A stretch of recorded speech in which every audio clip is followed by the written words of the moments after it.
On Facebook, so this is how it's going to go down. I'll make videos on Facebook Live, and I'll make videos on YouTube. If you don't like it, don't watch my shit. But I'm making videos for myself and for my fans. If you can't handle that, that's your problem, not mine. Yes, I've had a couple of drinks, and a lot of people are trying to treat me like some fucking circus animal, telling me when to perform and make videos. Fuck all that. Do you see this Cobra cane right here? The one I custom painted my very self. Yes. I went to a bar earlier. And bought a couple of 40s. I went to a bar earlier and bought a couple of 40s, and I had my Cobra cane with me, and like every hot chick in that bar was checking me out. Legitly. Like, this one chick was like, "That's a cool cane, where'd you get it?" I'm like, I ordered it online, and I repainted it myself, and she was like, "That's cool, I can dig it." Hell yeah. Chicks are digging the Cobra cane, and that's what's up. But yes, I'll be making videos on YouTube for my YouTube fans and for people who reconnect with me on Facebook because they're fans of my YouTube. They can get these videos right here where I shred guitar on Facebook and shit. Yeah, just because you don't see these videos doesn't mean you're not going to get videos up on YouTube. You know what I'm saying? I'll be making videos for YouTube, trust and believe. I got a YouTube video challenge in store for when I hit 6,000 subscribers. I'll be doing a video about that and talking about Troll Slayer for YouTube after I get done with this little Facebook Live video. But yeah, King Cobra don't fuck around. People can talk all the shit they want about me. It don't fucking faze me. I'm drunk as shit right now. I've had like damn near 2 whole Old English 40s. And I'm good to go, man. I'm good to fucking go. Not a whole lot of people are joining the chat, but that's because it's late as fuck, and I'm cool with it, you know what I'm saying, because I understand.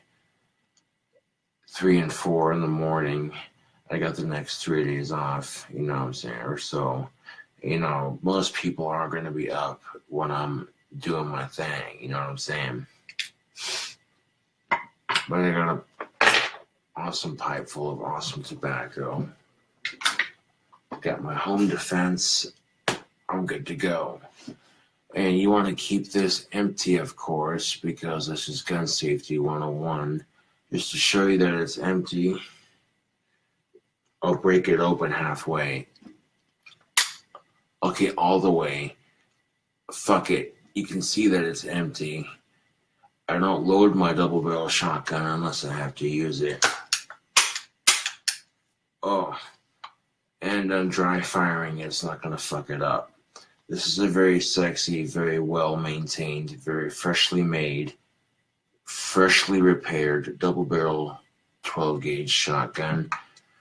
And I enjoy owning this thing too much to do anything stupid with it. You know what I'm saying, Facebook? Like, I love owning this gun so much that the thought of doing something stupid with it is pointless.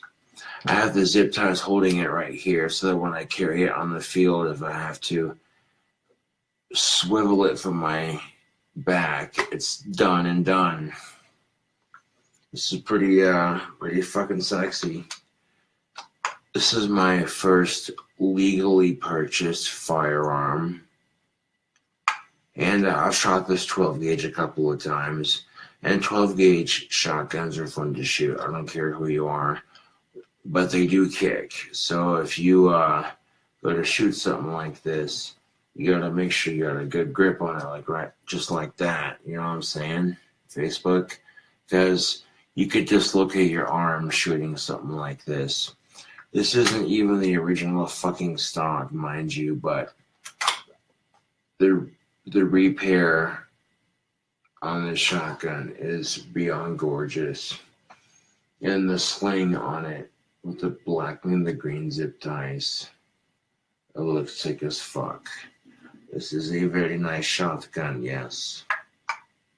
Stoker double barrel 12 gauge, internal hammers. This kind of thing is excellent for home defense. And mind you, living in an apartment complex, I know what I got for home defense. And trust and believe, I got shotgun shells for home defense. Every once in a while, it's fun to go out and plink, you know what I'm saying? And plinking with a double barrel 12 gauge, you kind of feel like Doc Holliday for a second. I'm a Huckleberry. Why, Johnny Ringo, you look like somebody just walked over your grave. A quote from Spider-Man, with great power comes great responsibility. And this here is a Stoker double barrel side-by-side 12 gauge shotgun. Ever since I was a kid, I've always loved double barrel shotguns.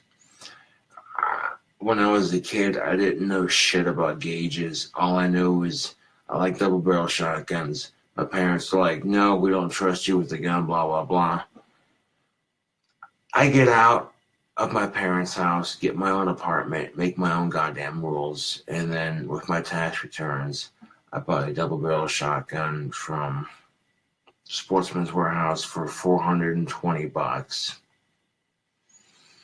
And then after using it for a couple of years, the original stock broke on it, and when I had the stock and the triggers fixed, the rear trigger no longer worked, and they fixed everything to where both triggers will fire and strike the shells like you're supposed to.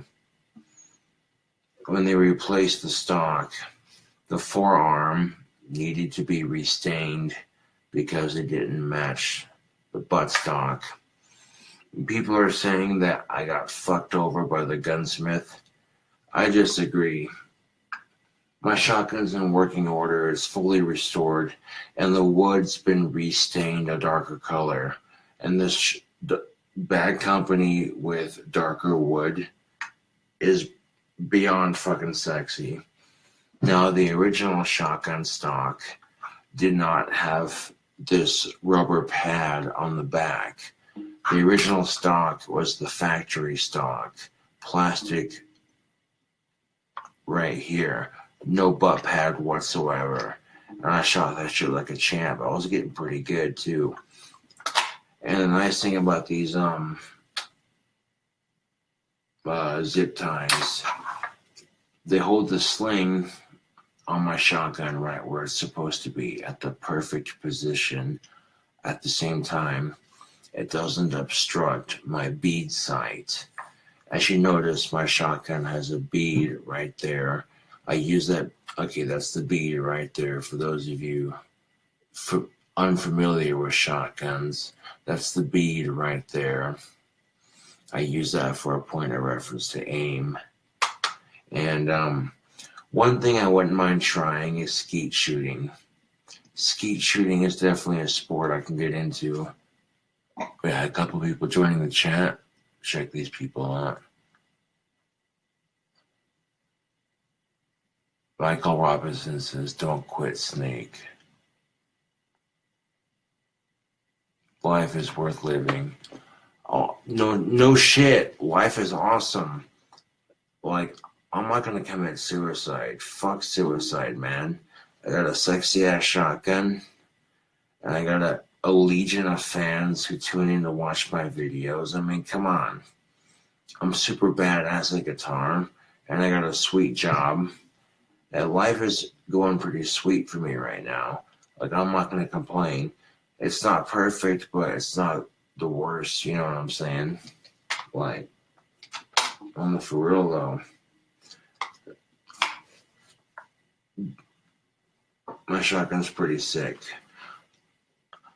Now, for all we know, these trolls in the comment section, they could be trolls in the Facebook Live video. Or they could be people who are concerned and they think, oh shit, he's got his shotgun out. What the fuck's he gonna do? You know, they could be trolls just pretending like they care. Or they could be people who legitimately care. It could go either fucking way. You know, I'm not naive. But to a degree, sometimes I am. And people use that against me sometimes. And it is what it is. And quite honestly, I don't give a shit. Because I got bigger fucking fish to fry. And this right here is a sexy shotgun. Legally purchased by yours truly. I just feel badass holding this. It's not even loaded, like, legitly. I'll cock it open halfway. Empty. I keep my shotgun empty unless I have to use it in a home defense situation or if I'm out on the range plinking with it. I'm not going to keep my triggers engaged because it's bad for the hammers. Like, legitly, this gun's sick as fuck, and why the fuck would I want to do anything stupid to risk losing it? You know what I'm saying? That just seems pointless. Pointless. See what I did there? I made a gun pun. Pointless. Get it? Pointless. But when I was old enough to purchase the shotgun, I was old enough to distinguish 20 gauge from 12 gauge. And yeah, 12 gauge kicks more, but it's better for home defense. And this right here is a double barrel Stoger 12 gauge with internal hammers. And this gun is sexy as fuck. I don't give a fuck who you are. And the black and the green zip ties holding the sling to the gun at just the right position. That's fucking sick. I haven't shot the gun yet, but I have a feeling that rubber pad's going to be a little bit smoother than the factory stock that I had on it before I had to repair it after like 3 to 4 years, damn near, of shooting it out on the range. Never once had a home defense situation, but yeah, I've always taken my gun out to the range and shot, you know, plinked at shit, you know. And yeah.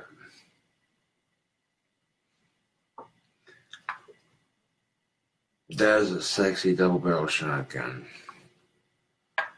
And the sport of shooting can be quite fun. Notice when I hold it, even though it's empty and the triggers are disengaged, notice that I keep my fingers off the triggers. Even though the gun is empty and it's unloaded. And right there, the safety is disengaged, but now the safety is on. With the safety on, I can't squeeze the triggers, okay? I know the inside and outside of my shotgun like the left of my hand, okay? As far as gun safety goes, this is one of the safest guns to ever own, period. I know the inside and outside of my shotgun like the back of my fucking hand. You know, and like I said in this video, doing something stupid would risk losing it, and to me, risking losing owning this beautiful firearm that you see before you, the thought of losing this firearm outweighs the thought of doing something stupid and reckless. You know what I'm saying? Like, something like this is great for home defense, you know what I'm saying? For how tiny my apartment is, the length on these barrels, it's kind of overkill, but that's alright. Someone sees you whip this shit out, like, wrong apartment, motherfucker, you know what I'm saying? Someone tries to break into your apartment and they see that shit, they be like, oh shit. You know what I'm saying? Like, do I look like I'm fucking around here? Sick and tired of these trolls, people who tell me how to fucking run my YouTube and how to run my Facebook. It's like, you know what? Here's the thing, Slick. I'll make my Facebook Live videos and I'll make my YouTube videos. And at some point, I want to make a YouTube video linking this account to my YouTube so that my fans can friend request me on Facebook. And if they're legit, I'll accept them. But if they cause me problems, I'll block them on Facebook and delete them. It's just that simple. Either way you shape it, I get a lot of people who are like, yo, when's the next YouTube video? And then people who can't see these videos that I make on Facebook, they're like, okay, that's horse crap. I'm missing out on some awesome King Cobra content. And that's not fair to everybody, but at the same time, I can make this to where I can, you know what I'm saying, make some awesome content. A lot of people are joining the chat. That's most definitely what's up. But yeah, the shotgun is for plinking and home defense, plain and simple. And ever since I was a kid, I've always loved double barrel shotguns. And this right here is a Stoeger 12 gauge. I love my Stoeger 12 gauge, man. This is an awesome shotgun. This is going to last me a lifetime, I can already tell. That hole in the wall did an excellent job repairing my gun. Going to hole in the wall would have been a lot cheaper than going to the actual factory to fix it. I guarantee you that. Going to a local gunsmith to fix it versus going to the original factory. I can guarantee you that going to a local gunsmith that's been trusted for years to fix shit is a lot smarter than going to an actual. It's a lot smarter and it's a little bit cheaper than actually sending this gun to the factory, waiting for it to be shipped back and all that bullshit. No, fuck that. If your gun breaks, take it to a local gunsmith. If you're in the Casper Mills area, go to a hole-in-the-wall gunsmithing. They do an excellent job with their firearms. When they bought the replacement buttstock, when they bought the replacement buttstock for my shotgun, the forearm right here, the forearm didn't match the buttstock, so they personally restained it to match the buttstock. And yeah, I had a feeling that if I would have sent my shotgun to the factory to get it fixed, it would have cost me well over $1,000. But going through a hole in the wall to get it fixed and getting a local gunsmith to do it, it cost me a significant less amount. And it's fixed. If I had to load 2 shells into this, with a double barrel shotgun, it's quite simple. You know what I'm saying? For demonstrative purposes only, you break it open, you load your 2 shells into each barrel, you close it, disengage your safety, boom, boom, you fire each shell. And then you break it open again to pull your empty shells out. And you repeat the process. See right there, I put the safety on? Yeah. Nothing like a good old coach gun, I tell you what. I may be over-exaggerating it a bit, but this is a sexy gun, and doing something stupid to risk losing it just doesn't seem worth it to me, honestly. I enjoy the sport of shooting it too much. I enjoy owning it too much. And I'm sick and tired of bad gun owners giving people like me a bad name. You know, people across the world are like, fucking Americans and their guns, man. It's like, typical cliches, man. It's no different than people assuming that all Muslims are terrorists, you know what I'm saying? And here's the thing of it, not all Muslims are terrorists. You get the ones that are given the ones that aren't a bad name, and it's no different than gun owners in that aspect. Responsible gun owners like me versus the assholes that do stupid shit and make all gun owners look bad, and they give this sort of, and then there's fuck mass shootings, man. Fuck mass shootings. Fuck police brutality. Fuck violence against cops. Fuck mass shootings. For real, fuck gun violence.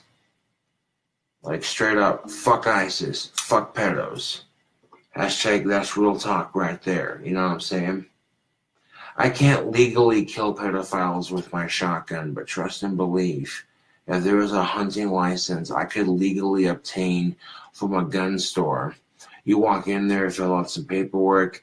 Okay, Mr. Gothic King Cobra, here's your pedophile hunting license, which allows you to legally break into any pedophile or registered sex offender's house and legally shoot them on sight and kill them. Nobody's going to say shit about it. It would allow our society to get out its murderous rage and execute the scum of society. But here's the thing. If you're caught as a pedophile, you get a mandatory 8 months in prison. The people who exit that prison are then forced to face each other in a gladiator death match. Every pedophile who's convicted is forced to face each other in a gladiator death match for our sick entertainment. And the ones who survive the gladiator death match are then hunted off like the scum they are. You can't tell me that wouldn't be an awesome solution right there. Like, if people could legitimately get a hunting license for pedophiles. I mean, in a sense, what I got right here is an Elmer Fudd gun. Shh, be very, very quiet. We're hunting for pedos. Ha ha ha. You know what I'm saying? Facebook. But yet, I find it disgusting that if I get caught with pot, it's a more severe prison sentence than pedophilia. That's why I'm smoking tobacco out of my pipe now, but when it becomes legal, trust and believe. Smoking that shit for my Asperger's and my cataracts, you already know. Go to Colorado when I can to smoke it legally and then leave it behind so I'm not technically breaking the law. You know what I'm saying? YouTube, Facebook, whatever. You know what I'm saying? But what pisses me off is that our veterans who have PTSD, they try to smoke pot to treat their PTSD and they get arrested for it. That's a hell of a way to treat our troops, by the way. Fuck off.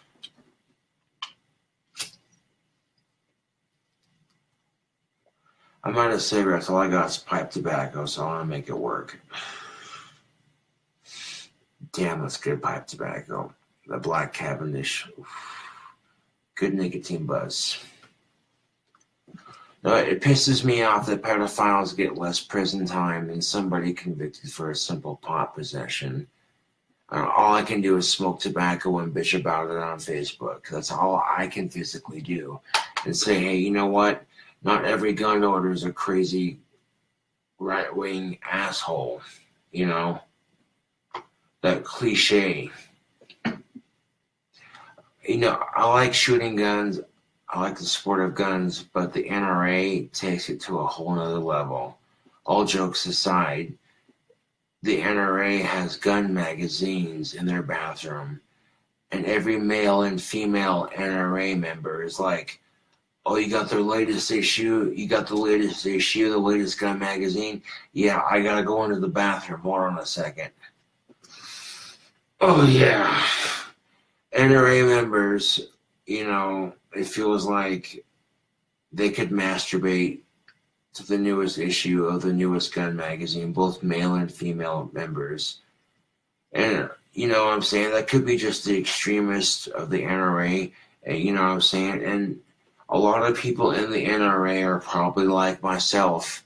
They love guns responsibly. They're not, like, super into it, you know what I'm saying? But they're like, hey, you know what? The United States of America was founded on the Second Amendment. And if you're obeying the Second Amendment responsibly, who the fuck cares? You know what I'm saying? Like, Gothic King Cobra's packing some fucking heat. Come get some of you stupid fucking trolls. You know what I'm saying? You think I won't hesitate to cap a motherfucker trying to break into my apartment? Think again. Fuck Elliot Rogers.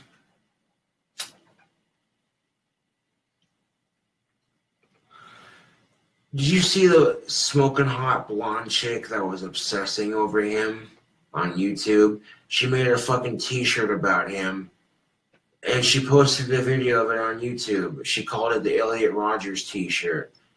And this smoking hot blonde chick, I'm looking at her like, okay, you know what? That's the chick Elliot Rogers was supposed to be with. But he got impatient and he shot up the school. I guarantee you, if he would have been a patient son of a bitch, that's the blonde chick he would have hooked up with in the near future. Because why? Because life has a funny way of working out like that. You know, I get tired of these motherfuckers who bitch because they can't get laid. Oh, boo fucking who? You know, there are bigger fucking problems. Montana's on fire right now. There's a fucking hurricane sweeping through this entire goddamn country. And I tend to think that maybe God, if he does exist, is pissed off at us right now. If God does exist, maybe he's pissed off at us right now. Well, what could God possibly be pissed off about? Maybe because we elected Donald Trump as president, and God's like, oh, you sons of bitches. Okay, that does it. Wildfire in Montana and a huge-ass hurricane to sweep through this country. You don't like it? Tough shit. Okay, I'm being overly sarcastic and politically incorrect, but you know what? That's all right. You know, some things that Donald Trump's not going to put up with is fucking North Korea's bullshit. Fuck Kim Jong-un. He's a fucking pussy-ass faggot. Not talking shit on homosexuals, but I'm just saying. The dude's pissed off because he's got a tiny-ass Asian dick, and he's got a fucking female's name. Okay? He's a male with a female's name and a tiny-ass dick, so he compensates by having this so-called army of his, when the fucking United States of America's got a more fucking badass army. Come get some motherfucker. Ugh. And you notice that ISIS has lost a lot of control over territory. I've been using my dark powers to aid in the fight against ISIS. I've been casting dark spells against ISIS. And as a result, they've been losing territory. Now, if the United States of America can take down Saddam Hussein, Osama bin Laden, and ISIS, Kim Jong-un ain't shit. And he can choose to back down peacefully or choose to get his ass killed. It's really his fucking choice. But do you think Kim Jong-un's nukes intimidate me? When America is so goddamn desensitized to violence? Fuck no. And you think Trump's going to put up with it? Fuck no. You think seriously, you think Donald Trump's going to put up with Kim Jong-un's bullshit? Fuck no. I think he's going to be like, okay, you try to nuke America, now we got fucking problems, you son of a bitch. Get ready to die! Fair enough. I mean, I don't agree with everything Trump does, but I do think that if Kim Jong-un tries to attack America, Trump's not putting up with it. He's like, nah, dude, come on. I may have a low approval rating in America right now, but if I kill this bastard, I'll get a high approval rating. And even Trump's smart enough to go, you know what? This cannabis, it's making our country a lot of money in states where it's legal. Maybe that's where the money's at. Well, I don't know, Mr. President. Not trying to talk shit, but if you legalize pot, could you imagine Americans spent $53.3 billion last year alone on cannabis? That's a lot of fucking money. Just to think that Americans spent $53.3 billion on pot alone last year. Now, that's just in the states where it's legal. If you think for a second, if every state were legal completely, that money would quadruple. And if the government knew how much money they could make off of pot, it would already be legal. Because trust and believe, not talking shit on the United States government, Facebook, not talking shit on the United States government, but the United States government loves money. That's no bullshit. That's just fact. And I support the right to bear arms responsibly. That's why I have my double barrel. And this is a sexy American-made shotgun, and that's what's up. I keep it empty unless I have to use it. Some burglar breaks in. It's going to be a shitty day for him or her. This is Wyoming. You think I fuck around? Fuck no, this is the 307. We love our beer, we love our guns, and we love our trucks, god damn it.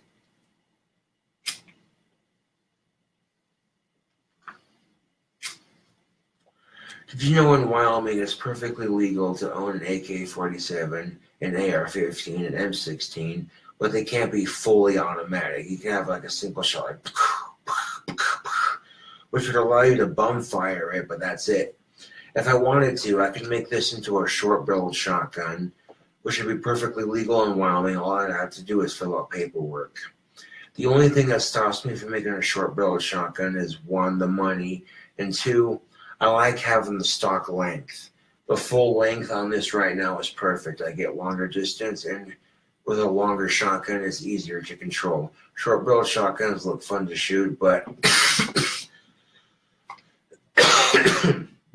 the shorter they are, the harder the recoil, the harder they are to control, you know what I'm saying? And a nice little factory stock length stover, that's good to go, man. I'm being responsible with it. It's good for home defense, you know what I'm saying? Spreading the good word on Facebook. All hail the almighty Dark Three. You have Satan, you have Lucifer, and the devil himself. The devil himself is the almighty ruler of hell, and his brothers are Satan and Lucifer. There are three different deific forces altogether, and they reside in hell as rulers, separately doing their own thing. Yes, but Christianity has lied to you, just like Fox News has lied to you.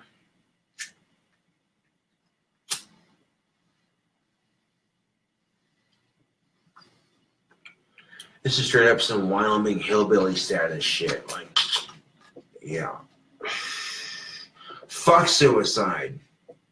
Straight up. Fuck suicide. Got a lot of people joining the chat. That's what's up. This gun, of course, is empty for those of you just tuning in. I'll open it halfway so you can see. Right there, you can see it's empty. If I open it halfway, that doesn't engage the triggers or disengage the safety or any of that bullshit, so we're golden. Keeping it safe and being a responsible gun owner, that's what's up. You can't tell me, though, this ain't a sexy side-by-side double-barrel shotgun. Like, it feels balanced. Like, the first time I shoot this gun out on the range, it's going to be fucking awesome. Hopefully it's on the range and not in home defense. You know what I'm saying, Facebook. Yeah, buddy, it's like some Doc Holliday shit. I'm a Huckleberry. Why, Johnny Ringo, you look like somebody just walked over your grave. The fight's not with you, Holiday. I beg to differ, sir. We started the game, forgot to finish. Play for blood, remember? I was just fooling about. I wasn't. And this time, it's legal. Alright, Lunger. Let's do it. Say when. Well, they called the actor who played Wyatt Earp in Tombstone. You called down the thunder. Well, now you got it. You see that? It says United States Marshal. You tell him I'm coming, you hear, and hell's coming with me, you hear. Hell's coming with me. And trust and believe he had a double-barrel shotgun at his side. He was telling all them fucking bad guys, I ain't fucking around. Oh yeah, YouTube, Facebook, social media in general.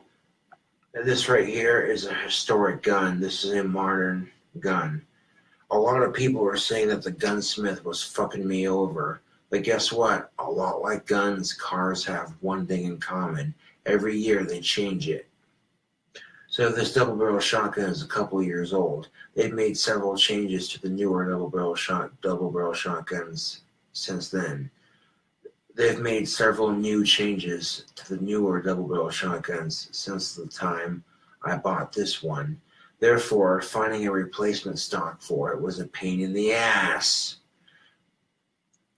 Therefore, you know, firing both triggers at once didn't really fuck it up, but at the same time, closing it with one hand kind of did to put a hairline stock in it. That's why I closed the double-barrel shotgun with both hands.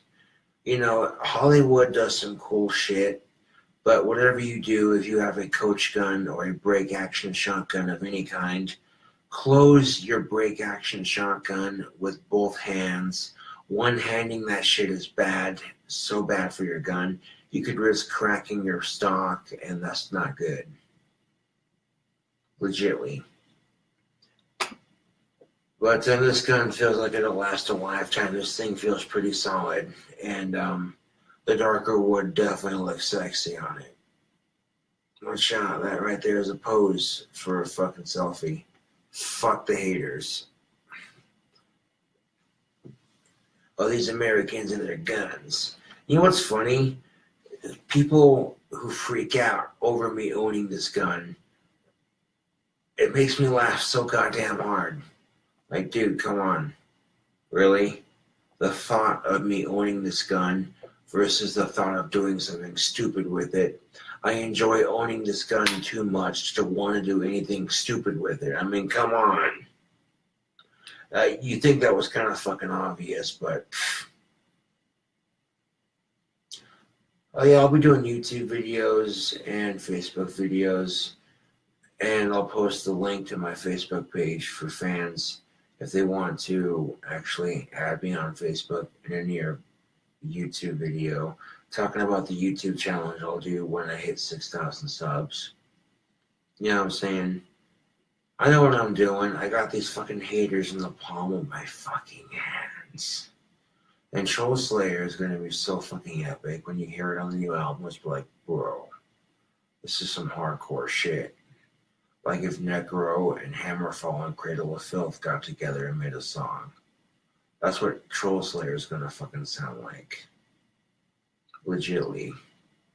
Like if Necro, Hammerfall, Dragon Force, Cradle of Filth got together and they're like, hey, we're going to make a song and it's going to be called Troll Slayer and it's going to be about murdering internet bullies in a metaphorical sense, doing it in a healthy outlet, expressing your disgust towards the people who have nothing better to do than pick on somebody who's going places.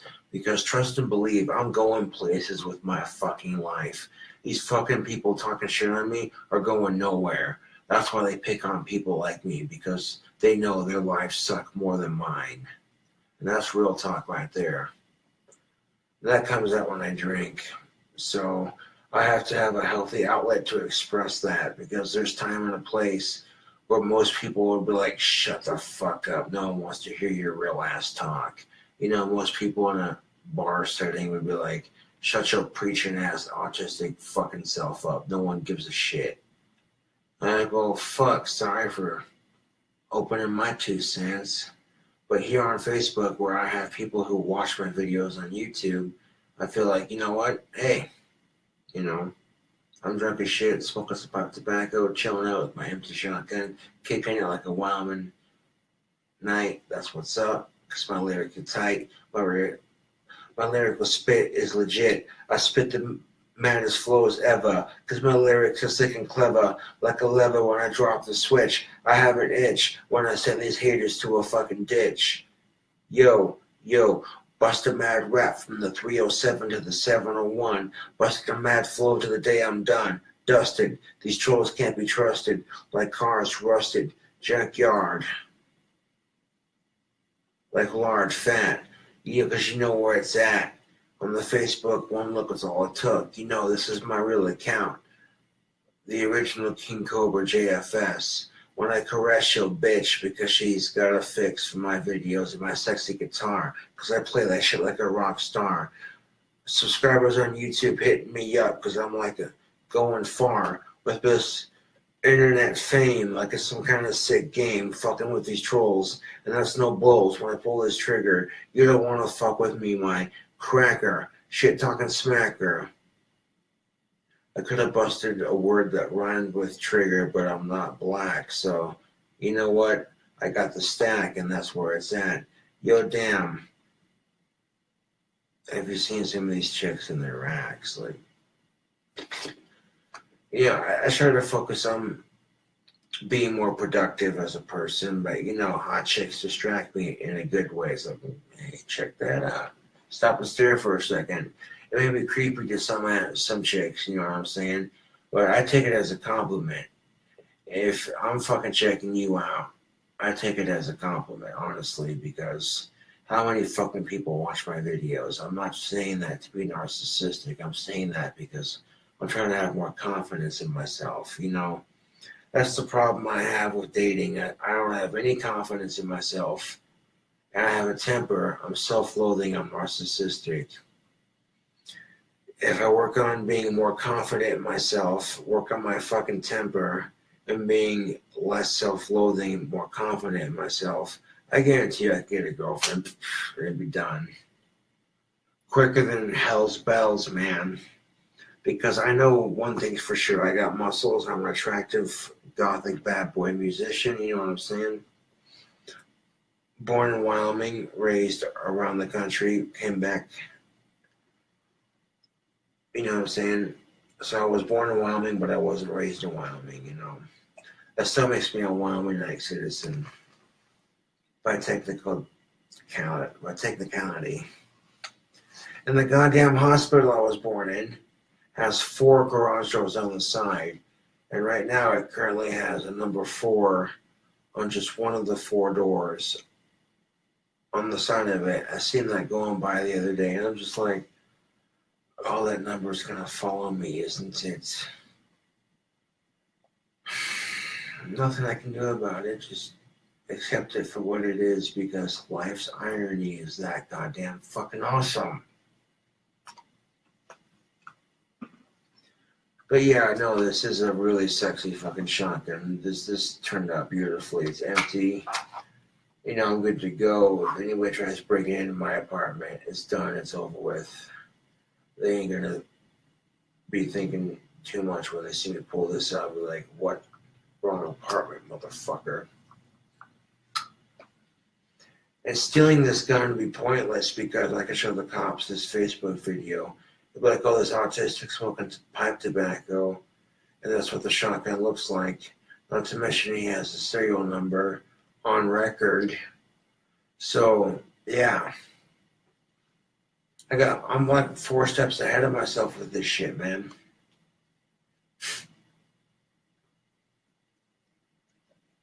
It's strange purchasing a shotgun on April 20th.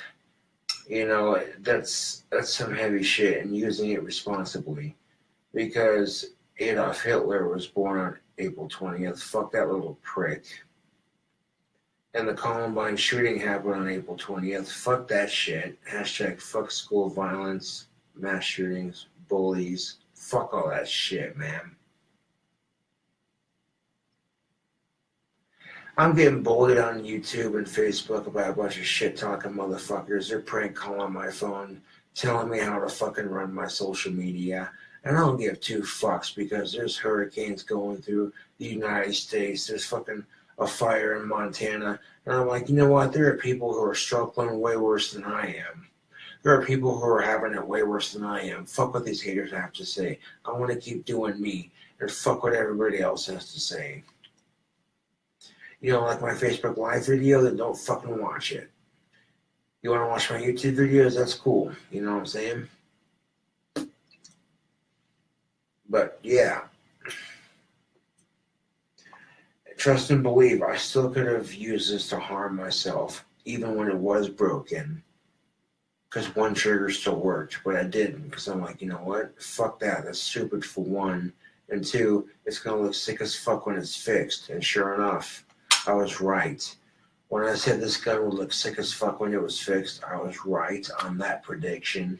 The darker wood, oh yeah, the darker wood looks gorgeous on this. Like, this is a sexy ass double barrel shotgun. Not only that, but it's got the King Cobra shotgun. That actually fucking means something in this crazy fucked up world, believe it or not. That's called a cult following, you sons of bitches. I'm not trying to talk shit, but damn, that's just the fucking truth of it. If you saw the whole video up to this point, again, break it open like halfway, and you can see that it's empty. Keeping that break action shotgun empty unless I have to fucking use it for home defense, or maybe unless I'm going out to the range and shooting it. Maybe, you know. You know what's cool about Casper, Wyoming? Up by the event center, there's a clay range. I wouldn't mind taking my double-barrel shotgun up to the clay range and safely shooting off some clays and watching them clay circles go. Because guns like these are perfect for clay shooting. I could definitely get into clay shooting. That's a sport I'd be down to try. And every time I've taken my shotgun out shooting, my aim's getting a little bit better.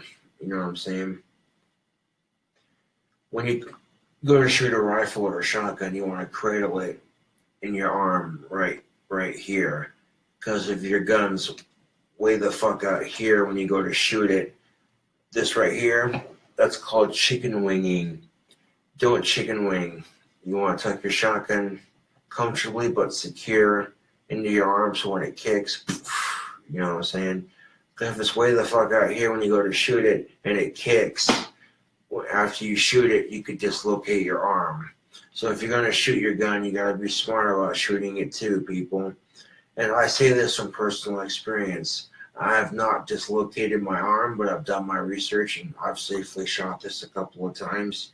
And the sport of shooting can be quite enjoyable if you're smart about it.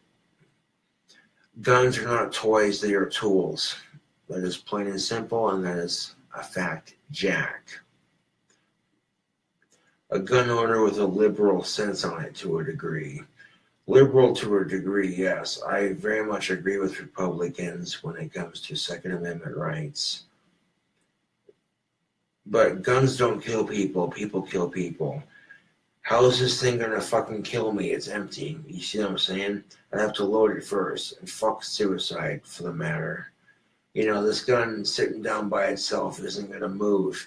You notice that I have to physically break it open to move it because it's an inanimate object. You know what I'm saying? And inanimate objects do not move on their own. That logic said, guns are a human-made invention, Facebook. Okay? Guns were made by humans. Therefore, guns don't kill people, people kill people. Just like swords were a human-made invention. You can use a screwdriver to kill a person, but that's not what it's for. See what I'm saying? That's a gruesome way to look at it, but I'm trying to be legit with you here, you know, not just, oh, he's on Facebook drunk and rambling with an empty shotgun, blah, blah, blah, blah, blah.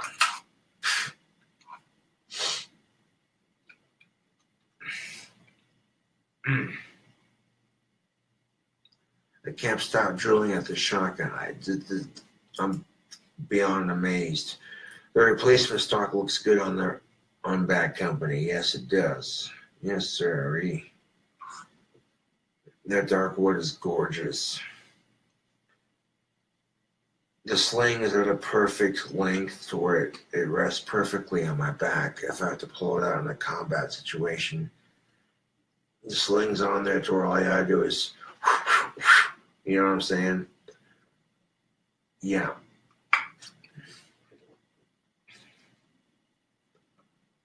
Nothing wrong with a classic double-barrel shotgun. A lot of people are like, yeah, double-barrel shotguns are cool, but pump shotguns are better because they hold more. That is a fair argument. However, there's pro and con to a pump shotgun. You load your double-barrel shotgun, you got 2 shots, ready to go. You sneak up on somebody, which do you think is louder? The click of the safety or that okay? Not talking shit on pump shotguns because pump shotguns are cool. The new Mossberg 590s with the Raptor grips, oh my fucking god. You want to talk about a sexy fucking shotgun, make you nut your britches. That's what's up. And they're available to the general public with general shotgun paperwork for a reasonable price. Oh, come on. There we go. They reconnected. There we go. Those Mossberg 590s are available to the general public with your standard firearm paperwork. So, yeah. You know, tactically speaking, a pump shotgun may hold more ammo, but you can give away your position. You can definitely give away your position a lot more quickly with that slide. A lot of people think that if you pump your pump shotgun, that'll scare the burglar. You know what I'm saying? Well, you better be prepared to shoot if you rack the slide, because some burglars may be carrying guns. You don't know. In a home defense situation, this may hold less ammo, but it's also quicker to reload than a pump shotgun. With a pump shotgun, you're sitting there on the bottom.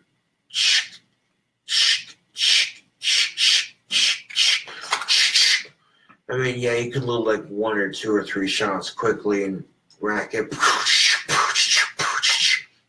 Then you gotta reload. So a pump shotgun, you gotta keep it reloaded. It does hold more ammo, but racking the slide can give away your position, tactically speaking. And if you're not prepared to take an actual shot, a pump shotgun may not be completely ideal. Whereas a break action shotgun, you can load 2 shots quickly, click that safety, and if you sneak up on a motherfucker, legitly, if you sneak up on a motherfucker and they feel the barrels of this gun press against the back of their head and they hear the click of the safety, turn around slowly, motherfucker. I guarantee you they'll shit their pants a lot more. You know what I'm saying? Because if they think, okay, if this dude's ballsy enough to sneak up on me with a loaded double barrel shotgun, you know what I'm saying? But this thing is so easy and quick to load. Cowboy action shooters are hella fucking good at this. Just, you know what I'm saying? Some cowboy action shooters will use double barrel shotguns that have hammers on the outside. And the hammers on the outside, after you load it, you gotta like that to fire it. This one doesn't have hammers on the outside. This particular shotgun has hammers on the inside, which is a bit more modern, a bit more convenient. A lot of trolls talk shit because they're jealous of how sick the shotgun is, so they lash out. Oh, that gunsmith ripped you off. The fuck they didn't. Hole in the Wall did an awesome job fixing this. Legitly. This gun is zombie apocalypse ready. If the goddamn fucking zombies hit, at least I got something to defend myself. Not talking shit, but it doesn't hurt to be prepared. You know what I'm saying? You never fucking know. Crazy shit has happened. Donald Trump's president. I think Donald Trump is kind of a schmuck. I mean, I felt like we were screwed either way. He was either elect a conniving, corporate, corrupted cunt or elect a retard for president. And America chose the fucking retard. You think George Bush Jr. is retarded? Holy shit, Donald Trump takes special to a whole new level. And some of the sexist crap he says just irritates the piss out of me. But I'm like, you know what? Not enough for me to really care that much. Enough for me to say, you know what, that's stupid, he shouldn't do it, and leave it at that. You know what I'm saying? Like, I can acknowledge that, you know what, when it comes to keeping out the immigrants and fighting the terrorists, you know, of course he's going to be stepping up to that shit. But everything else he does, he seems to piss off a lot of people with what he does and says, telling transgendered individuals they can't serve in the military, you know? And what pisses me off about that, it's kind of ironic, actually. I'm an autistic, heterosexual goth, and I get made fun of for wearing makeup for my goth look by a bunch of insecure motherfuckers who are afraid to be themselves, and they see somebody who's not afraid to be themselves, and it makes them feel insecure, so they attack me by calling me names. They call me faggot, they call me tranny, this and that, and fuck what they have to say, because I don't give a shit. You know what I'm saying? I got bigger fucking issues.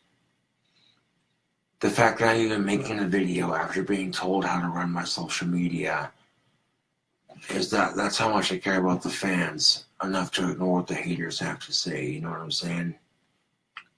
Legitly.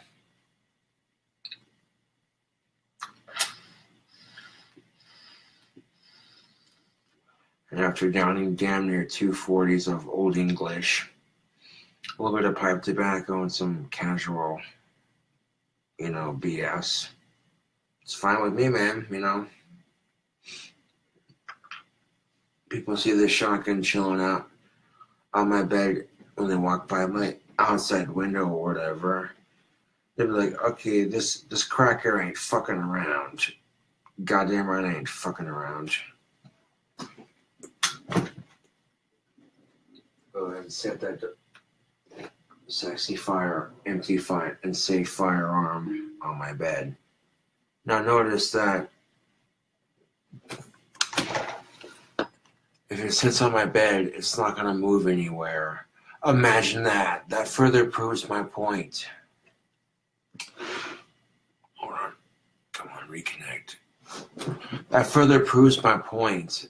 We had a disconnection there for a second. Sorry about that. But that further proves my point that guns don't kill people, that people kill people.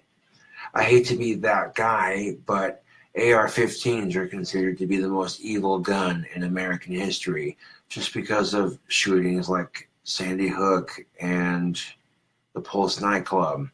But as soon as AR-15s are used by the military, the police, or the FBI to actually save somebody's life, all of a sudden people are like, hey, you know what, them AR-15s are all right. It's a double-edged fucking sword, and sometimes you can't win with that shit. But I will acknowledge that what happened at the Pulse nightclub, what happened at Sandy Hook was fucked, dude.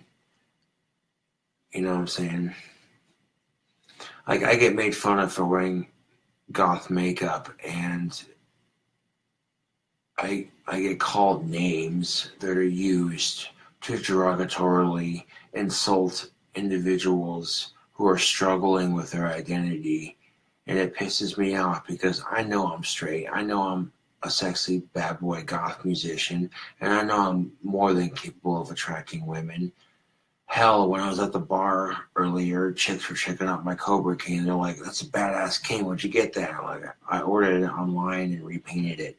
Well, that's cool. I'm like, yeah, you know what I'm saying? Come on.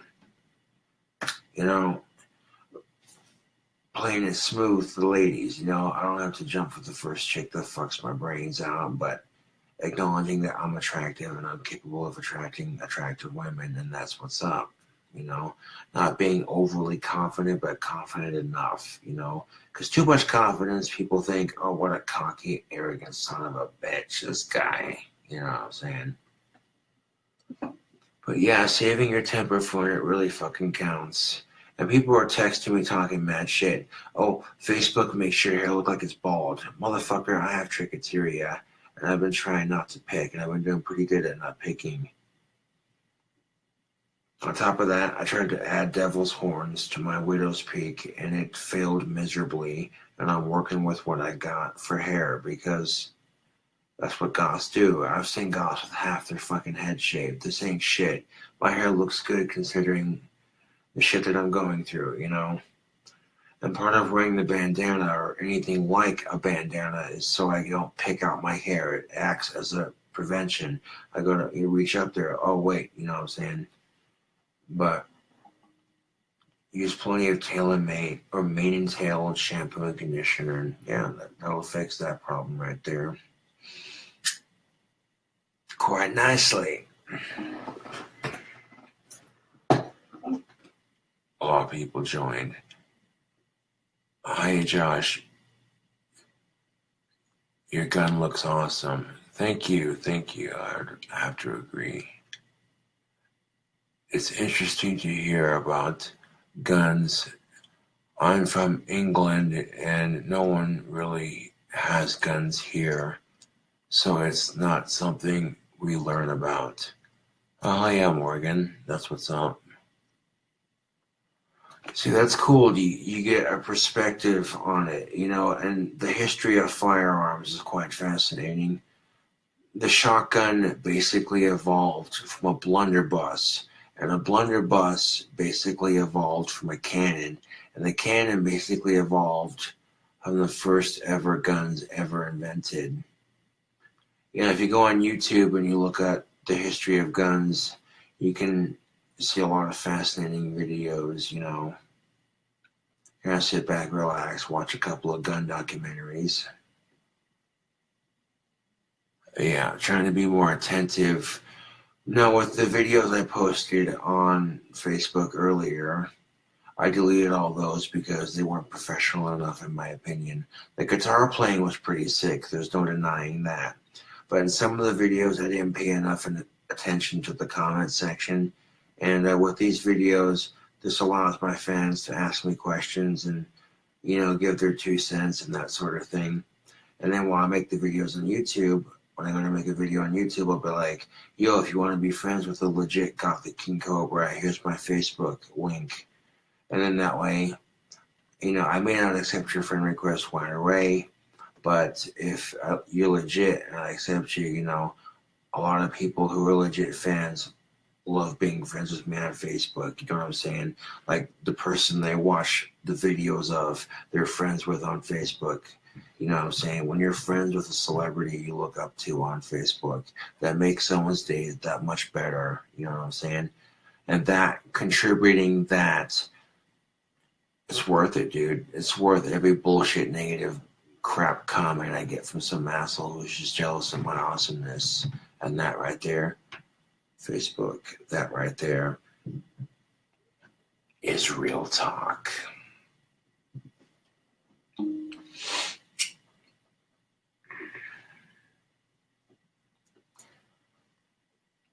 People don't really own guns in England, I would imagine so, because gun laws are a lot stricter than the United States. But you might get the old farts who have coach guns and semi-automatic shotguns and pump shotguns and might go duck hunting or clay shooting, I would reckon. Imagine clay shooting on the English countryside. Oh, just saying that aloud sounds magnificent. A gorgeous English countryside with perfect weather for launching clays and just safely blasting away at it. Poe! Governor! Second clay comes up. Would you like some tea for your fucking crumpets? Poe! No, I kid, but you know my whole spew about 3 and 4. Well, Big Ben, the clock tower, has 334 steps. I rest my case, Your Honor. I found that out and I was just like, oh, cool. I seen a video of people making videos for YouTube and I got to see the inside of it. And I'm like, that's fucking cool shit, man. Hell yeah.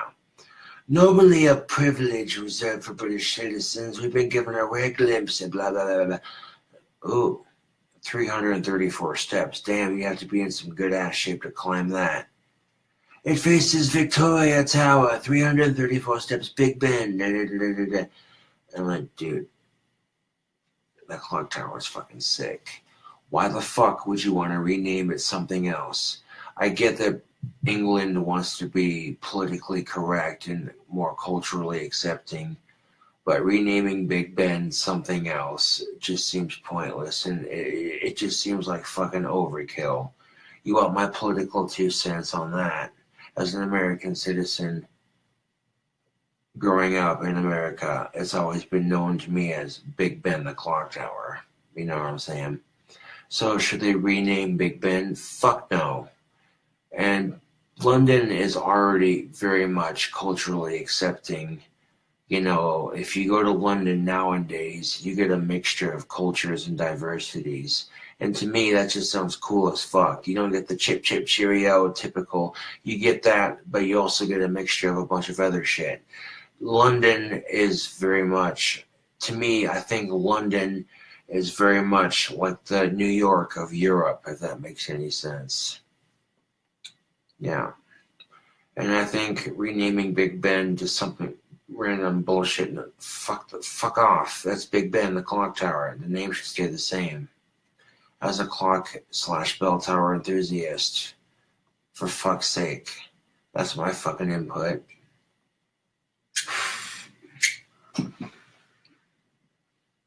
Oh yeah, I posted the fucking video on Facebook, didn't I? I was sure as hell did. I'm like, yo, as soon as I seen the video on YouTube of the tour of Big Ben, on YouTube, I'm like, that's kind of cool. I gotta share this shit on Facebook and spurg out for a moment.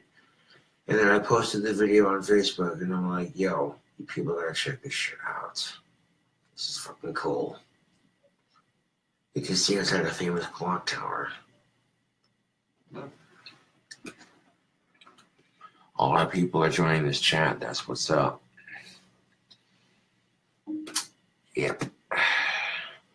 I got the next couple of days off, you know, so I'm gonna spend that working on my album, making videos for fans, both on Facebook and on YouTube, you know, getting the structure going to where a lot of people are happy. I'll post a link to my actual Facebook page that I record these videos on to YouTube.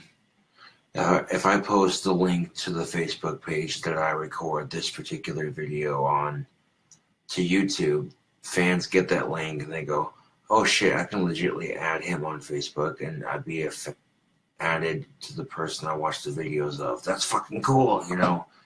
That's like I said earlier, when people get a chance to be friends with a YouTube celebrity that they look up to on Facebook, it kind of makes their day just a little bit. Also on YouTube, I want to do another Tower of Terror death match. I'll record it on YouTube again, but this time I'll have the camera right side up so it looks better.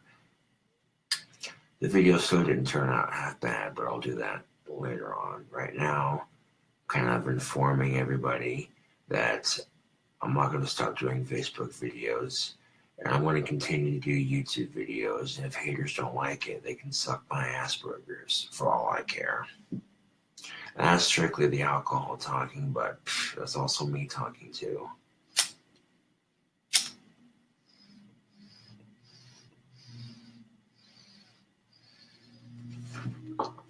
These goddamn haters ain't gonna stop me from making videos. They want to because they see me getting bigger and more famous on YouTube, but that's a result of their own handiwork. Anybody who hates on me, obsessively trolls me, is only going to make me more famous on social media. So it seems kind of counterproductive. And you notice that the carpet looks a lot cleaner. That's my handiwork right there. Yeah. I got this inspection nailed. Yo, I want to pass this shit. You don't even know. Facebook. I'm on top of my shit because it's legit. You know, for a bachelor plaid, my place is pretty clean. Just fucking saying. Like for a bachelor pad and somebody who has Asperger's, also knows autism, it's pretty fucking clean. And I don't say that to get people to feel sorry for me. Fuck that. When I mention my Asperger's, I use it to bring awareness to everybody who has Asperger's, not just me. You know what I'm saying? It's bring awareness. You know, autism speaks, that kind of thing. You know what I'm saying? And telling people it doesn't fucking define me, man. It has its moments where it comes in handy, and it has its moments where it fucking sucks. You know, and the social aspect of it can kind of suck sometimes, but I don't let it get to me because I'm destined for great things if I set my mind to it. And really, it's just that fucking simple.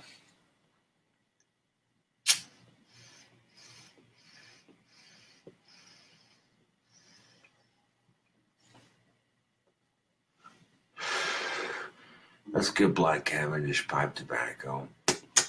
Nice and moist, really strong nicotine. Oh yeah.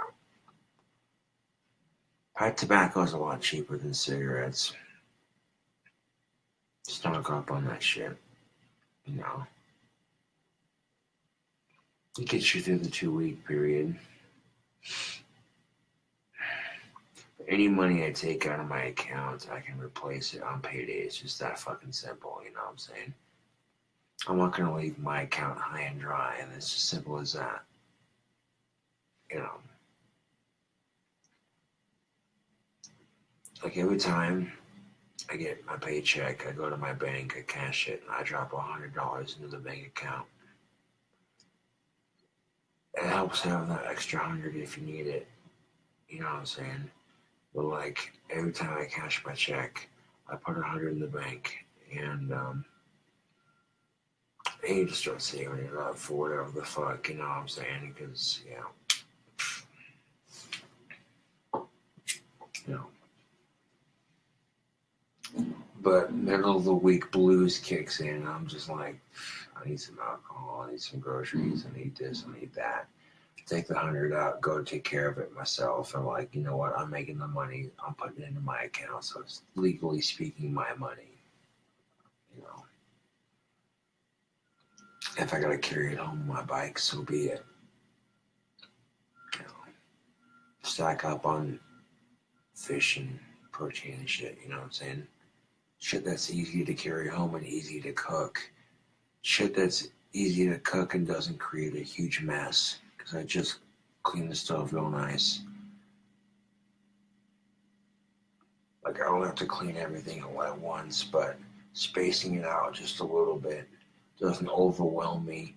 And by the time my inspection comes, I'm going to pass it. I guarantee it. You know what I'm saying? Facebook, yeah.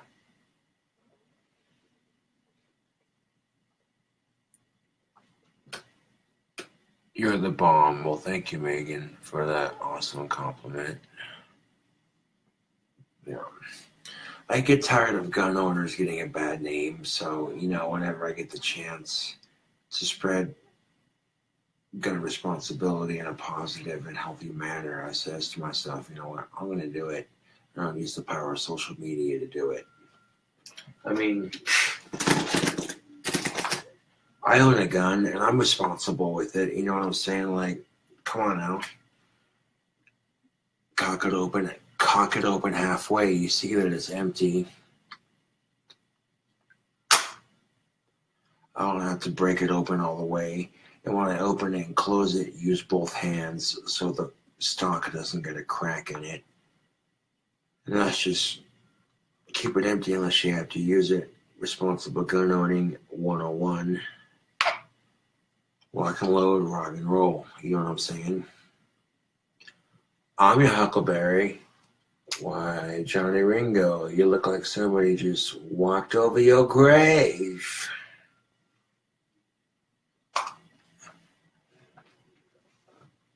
So really, when it comes to pros and cons of pump shotguns versus break action shotguns, there are pros and cons. Yes, a pump shotgun does hold more, but when you rack that slide, if you're in a 2-story house and the walls are kind of thin, the burglar's going to do that and they'll be like, oh shit. Now, chances are it might deter them, chances are it might not. You know what I'm saying? But the click of the safety on that double barrel shotgun is a lot quieter. So yes, it may hold less ammo, but it's a lot quicker to reload. And usually most people, if they're good enough at shooting guns, can get their target done and over with in the first 2 shots. And you gotta think, if I had proton shotgun shells, that would be overkill, completely ridiculous, unnecessary. Proton shotgun shells are basically shotgun shells that fire lasers from your shotgun barrels. You gotta love military technology, Facebook. Oh yeah. But their proton ammo is expensive as fuck. YouTube that shit. And your minds will be blown. Gun technology has progressed so far. It's like, yes. If you have proton 45 bullets, you could fire that from a fucking Tommy gun very easily. Could you imagine a gigantic circular drum magazine with 45 proton bullets? And proton bullets basically go through everything for miles on end. I mean, the U.S. military could be armed with AR-15s and proton bullets that shoot out of them. They'd be going into any terroristic situation and blasting out terrorists for miles on end with that shit. The ability to fire a pre-charged laser burst from any old school firearm. And the reason why I say old school is because within proton bullets, that shit makes gunpowder look outdated. And that's just real talk, you know what I'm saying? Like, it's cool, you know what I'm saying? Like, technologically speaking, it just shows you that society is definitely advancing, you know? And if you're responsible with your guns, you enjoy the sport of shooting responsibly, there ain't no harm in it, you know what I'm saying? But anybody who's ever shot a 12 gauge shotgun knows them sons of bitches kick. And the original stock I had on it had no cover on it. And when it broke and I replaced the stock, the replacement stock has a rubber pad on it. And chances are that'll help with the recoil just a little bit. And shooting with their plastic original bit on the back with the original stock wasn't too bad. But with slugs, I bet you that would have hurt. Closing it with one hand is what broke it. And getting the stock replaced, I'm like, you know what? If I close it with both hands, that'll avoid that problem nicely. You know what I'm saying? You take care of your guns, they'll take care of you. It's just that fucking simple.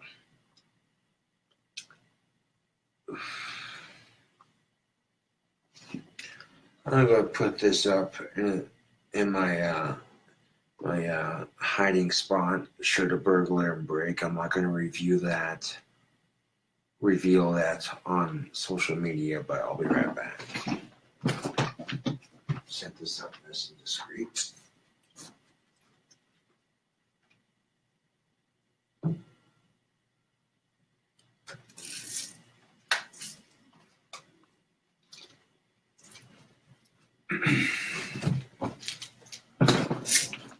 Now, the other gun I possess in my possession is this Crossman Pump Master. That looks a little funky for a BB gun, doesn't it? That stock, I did that myself, and that turned out fucking sick. Now, with a BB gun that fires metal BBs, isn't that daisy? You can legally chop your stock. You don't have to have paperwork or anything for it.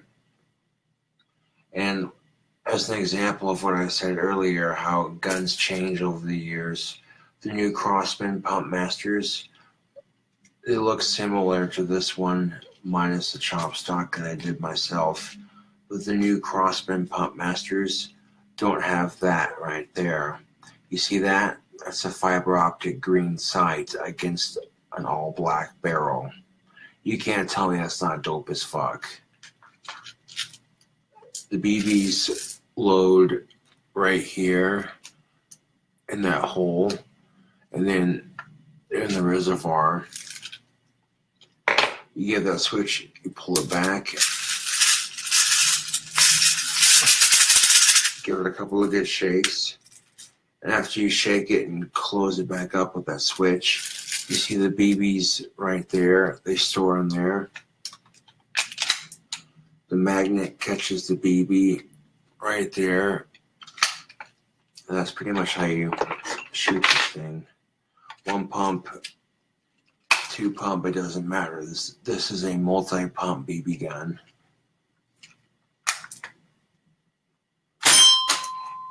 You can't tell me that's not cool. Multi-pump BB guns are dangerous in their own special way because they don't require gunpowder or anything, just a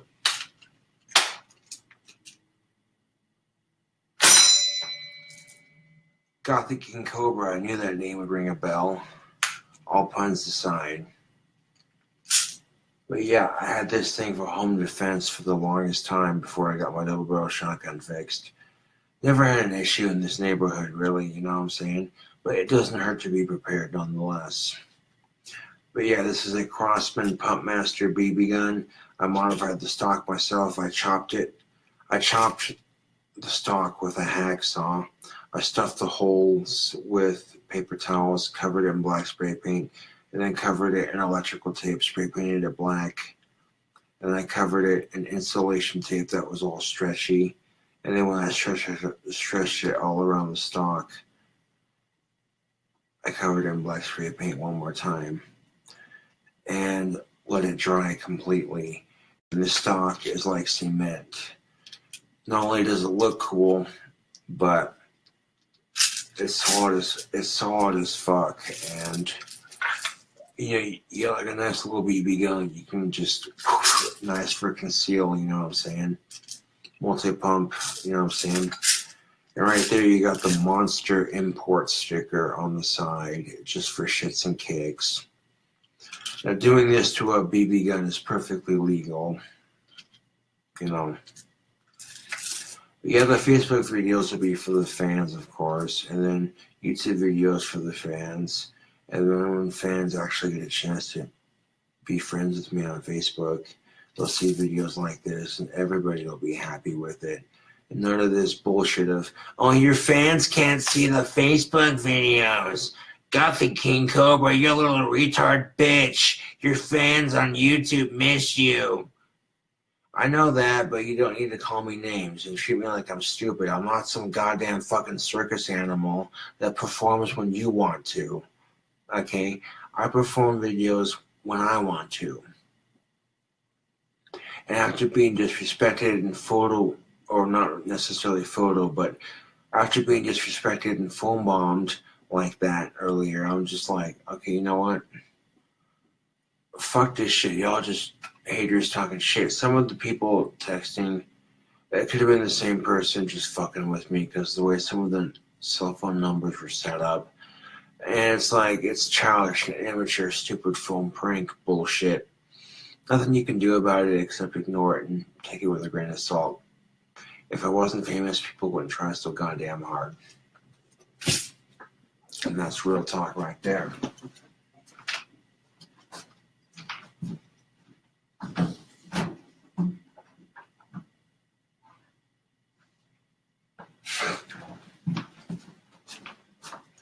Oh, remember earlier when I opened this can of pink salmon without cutting myself, people are making shitty comments on the live video. Quick, someone be prepared to call somebody before he stabs himself. And the can opener was frustrating me. Some people were suggesting that maybe I was holding it at a wrong angle. A lot of good suggestions going around, but nonetheless, I got it open. I wasn't digging the can opener's bullshit at the moment, so I was like, you know what? I'm going to open this with a knife, show you how I do that. And then on top of opening it with a knife without stabbing myself, I peeled apart each individual section, all 4 individual sections. I peeled them open without cutting myself and did that live on video. I'm like, that's kind of some legit shit. Some person suggested that maybe you're holding the can opener upside down or whatever. And I'm like, oh, that's a good suggestion. I'll take that to mine next time. But, pink salmon. You're drunk as fuck. Some pink salmon is the bomb diggity.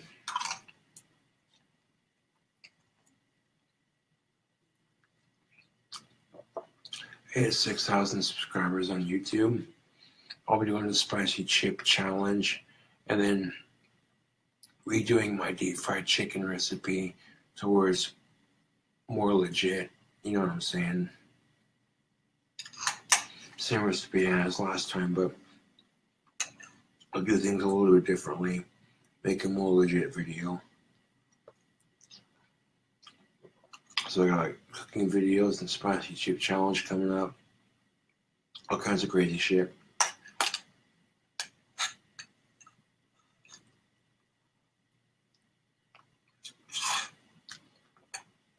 Check in that comment section.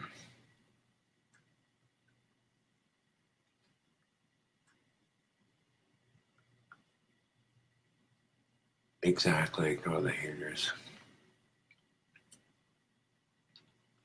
There's a couple songs I'll cover when I get headphones too.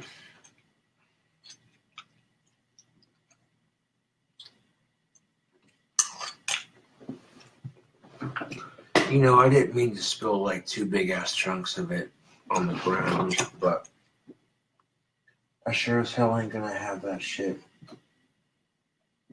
sitting on my carpet. I'll just throw it in the ashtray. I'll throw it away. when I empty it. I'm not gonna have that shit sitting on my carpet. Didn't mean to do it, but that doesn't mean I can't pick it up when it happens. Should I be a bit more careful when I'm fishing it out? All puns aside.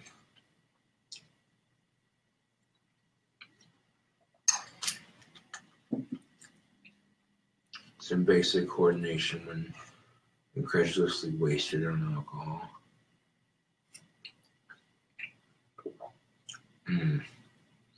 Pink salmon is so delicious, and it's packed with a shit ton of protein. So,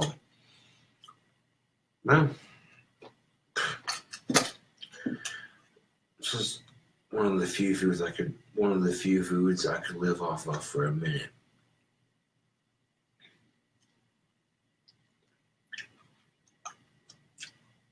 You don't have to cook it to eat it because it comes pre-cooked in the can. But you can make it into patties and cook it if you want, or you can add it to stew if you wanted, you know. Or you can eat it straight out of the can. Eat it straight out of the can like a bachelor son of a bitch.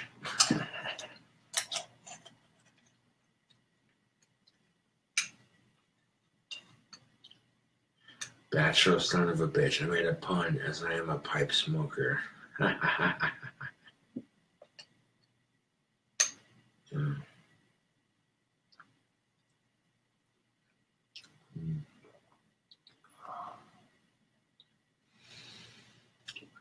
A protein-rich diet keeps you sexy. Hold on a second. Reconnect, you son of a bitch. Sorry about that. We disconnected for a second. I was just saying a protein-rich diet keeps these babe magnet biceps big. I remember before I had the chance to say it. Goddamn internet cut out for a second. But yeah, this Facebook video is still going. That's what's up. Chilling out, eating some pink salmon. But yeah, like I said at the beginning of the video, I'll make videos for YouTube, I'll make videos for Facebook. I deleted all my other Facebook Live videos because it could have been better. I'll still play guitar for YouTube and Facebook. Not right now because it's way too goddamn early in the morning, obviously, but you know.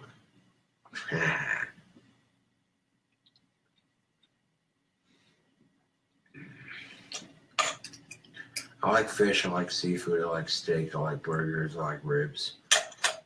Protein, meat, chicken, you know what I'm saying? Humans did not survive evolution by eating vegetables alone. They survived off of mostly meats. They'd kill the mammoth, eat its meat, use its fur as clothing, turn its horns into tools to kill other smaller prey to survive off of. You know what I'm saying? That's truth, and that's something to think about. You know what I'm saying? That's not only truth, but that's something to think about. And eventually a mammoth went extinct because humans took over the planet. That was before cars and technology and all that. I guarantee you, if every factory on this planet, period, that produced anything, if there was a mandatory standard that every factory that produced goods on this planet switched, small and large, from the United States to Europe to China and back, every stinking last factory on this miserably fucked up planet switched to a clean burning source to power their plants. In other words, a clean burning source to power their factories all over the world. I guarantee you that would cut down on pollution by like a shit ton %.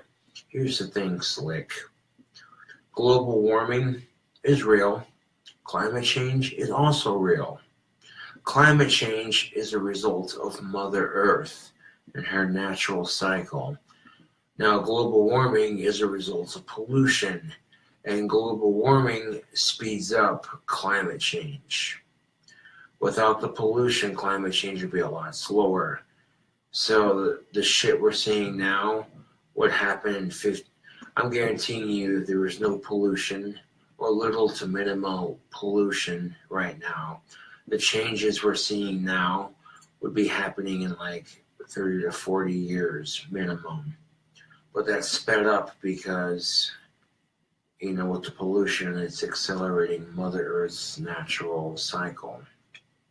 That's why we're seeing all this shitty ass weather. You know. That's my theory, take it or leave it.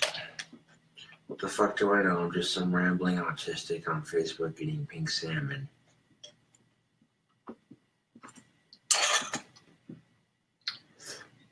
It's a badass t-shirt that continues to be printed every day on Teespring. The 4Bs t-shirt. Beer, bacon, boobs, and bud. And I redid it so that Teespring wouldn't be like, oh, your shirt has third-party content, we're not going to sell it. I used all the graphics that Teespring had to offer to make it. And it's sick as fuck. And the cobra on the back of it looks even cooler. So, you know, people either buy it or they don't buy it. It's whatever, you know. At least I produced a quality fan-made product that people can either get behind or they're like, it's shitty and blah, you know. And the 357 t-shirt I made, fucking hilarious. Because you know what's the goddamn truth. If a fucking honey badger versus a Colt King Cobra 357 with some fucking hollow points and shit, I guarantee you, the fucking honey badger's dead. Dead and gone. Like that one song, dead and gone. I've been traveling down this road too long. I'm dead and gone, dead and gone. It's an oddly modern song reference, but there you go. Some of the songs I could sing with headphones when I don't have to worry about copyright infringement on YouTube would blow your fucking mind. But while I get the chair fixed and this and that, other things that I do with my paychecks and stuff, you know what I'm saying? Yeah. And then I go on Facebook like, hey, look what I got. I got me some pink salmon. I'm going to chill out and make a video, bullshit with you. Do my thing and people hate on it. And it's like, whatever, fuck them. They don't like my videos. They don't have to watch. I want to make them regardless. Or,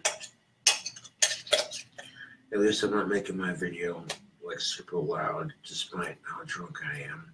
Most people, when they get drunk, they get rowdy as fuck. And it's like, dude, you want to get rowdy as fuck, time and a place for it, man. You want to get rowdy as fuck when you drink, time and a place. Really, you live in an apartment complex and you're coming home drunk. That's definitely not the time nor the place. Kind of just chill out on Facebook, be like, hey, here's the story. This high-functioning autistic had a couple of beers, smoking on some pipe tobacco, eating some pink salmon, telling you how it's going to go down. I'll pretty much lay it down similar on YouTube to a degree, but I'll film the YouTube videos on my phone, upload it to my desktop, and then upload it to YouTube, and then make videos like this for Facebook. That way, all my fans, whether they're friends or not, can be happy with YouTube or some sort of video content of any kind, you know what I'm saying? And I don't give a fuck what fake you-know-who is saying about Felicia, this and that, you know, fun size Felicia, whatever. You know, trolls got me to lose fun size Felicia with their bullshit advice, and then people got to egg me on even further by making fun of it. I ignore it, and it is what it is. You know, imagine if I got a sick-ass car and attracted some smoking hot goth chick in my dreams or whatever, you know what I'm saying? Like, crazier things have happened. Look who we have as a president. I gotta stop using that in this video, but I'm being serious. God damn it.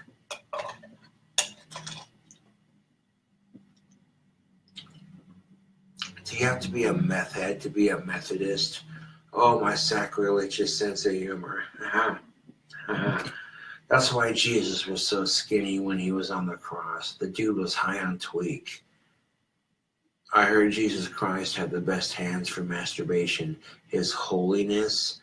That crucifixion joke, I nailed it. Is that what they meant by his second coming? Okay, that's enough. That was ridiculous. Oh, damn it, my anti-religious sense of humor is gold.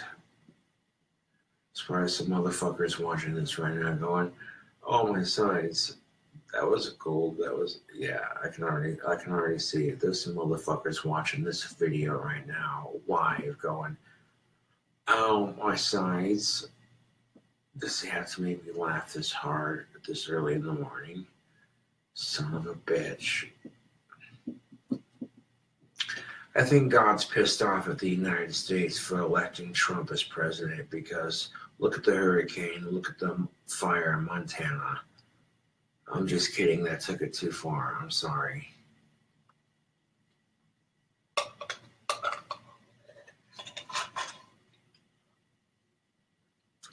My political humor only goes so far. Nothing against Donald Trump. I mean, if it came down to it, if I had a threesome with his wife and his daughter, I'd totally fucking do it because I'm Gothic King Cobra. That's how I roll. You fucking two hot-ass chicks in one bed. You know what I'm saying? But at the same time, anybody who says grab them by the pussy, you know. And Donald Trump was the first person on his campaign trail to say he supports the LGBT community, and then he turns around and bans transgenders from serving in the military. And it's like, dude, it makes your head hurt. All you can do is sit back, bitch about it, and eat pink salmon. Take it with a grain of salt.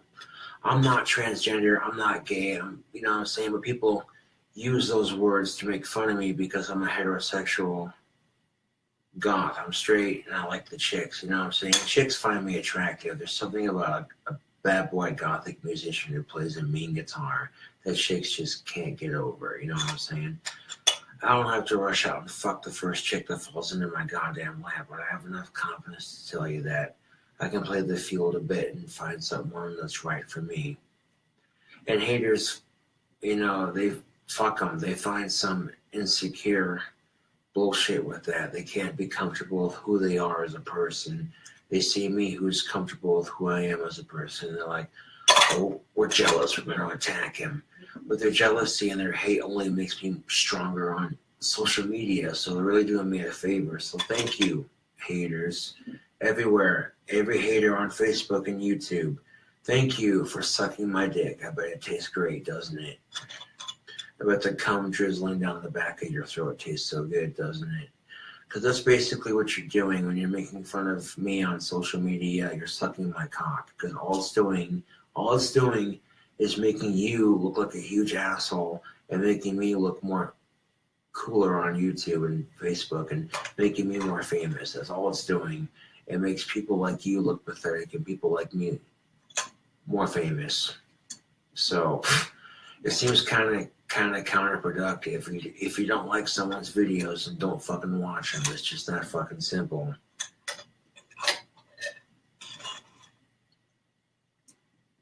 And knowing haters could use a video like this to troll me with stupid voice trolling, I don't care. They do it because they're obsessed with me. They can't get enough of me. And that's why these haters choke on my dick that much fucking harder when they obsessively troll me. Like, coming down the back of their throat wasn't enough. They had to suck my dick that much fucking harder. And that's really what these haters are doing when they pick on me.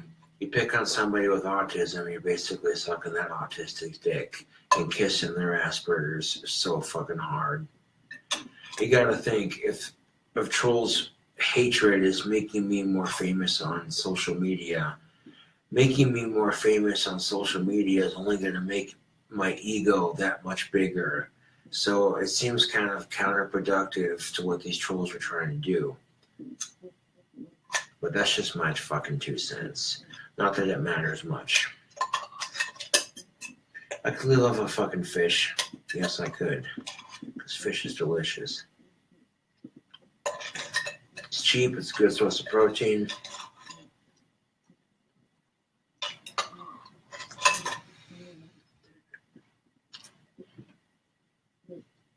I try to keep the receipts for financial reasons, and then riding home with a bunch of groceries on my bike, that goddamn receipt falls out because of the fucking Wyoming wind, and I'm just like, and I was at a position where, okay, spill your groceries all over the sidewalk or save the receipts.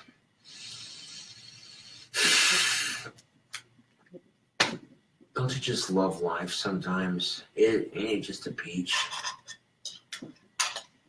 I mean, it could be worse, but damn, dude. Life fucks with everybody. Ain't that the fucking truth? It don't matter if you're rich or poor, famous or not. Life fucks with everybody. And you can either bitch about it or make the best of it or a combination of the both. But bitching about it, you're going to get people who are going to say, you think that's bad.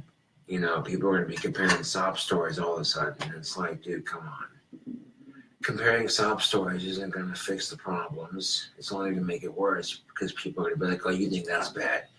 And people are going to be distracted.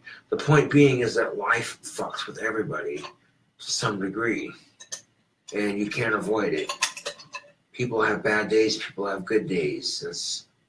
It is how it is, you know. Some people just wake up on the shitty side of the bed, you know.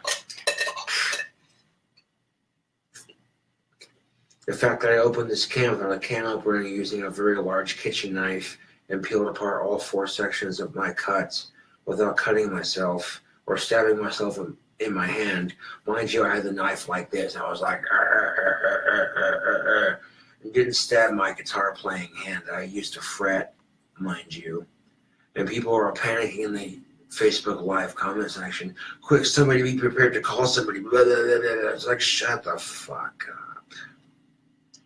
And I wasn't even paying attention to the comment section. I was more focused on getting this can of fucking pink salmon open.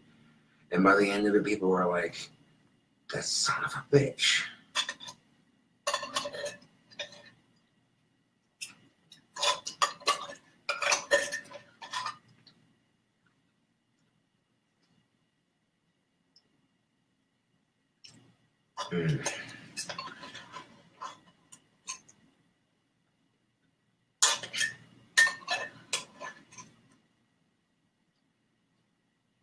Yeah.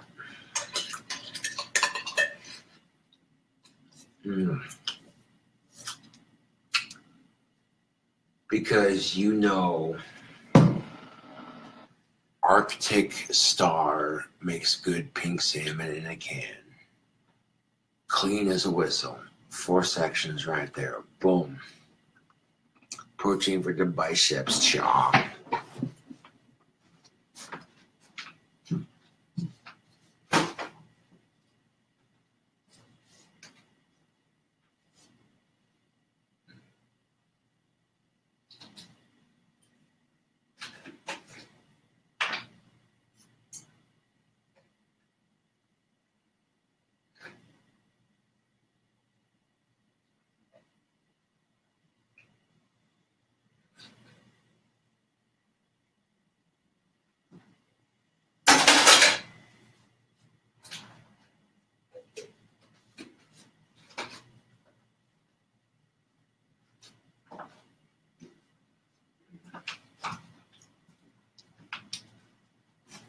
Oh yeah.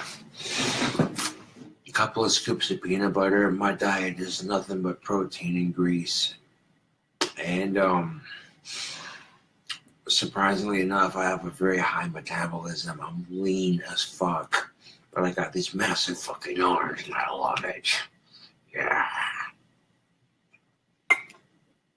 I'm gonna get some water because eating peanut butter out of the jar is fucking awesome, really delicious, but it sticks to the back of your throat and it's like, When you're single, you can eat out of the jar of peanut butter without risking judgment. God damn it.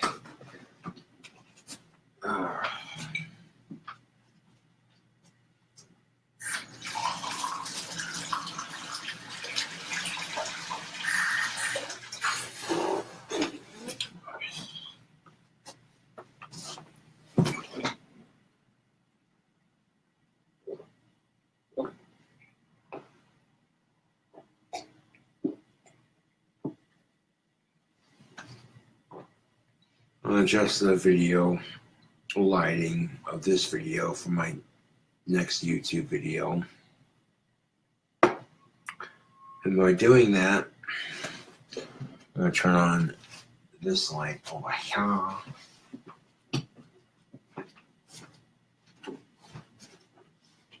Just like that. There we go. Now I'm going to be chilling out for the YouTube video. It's going to look like this, basically.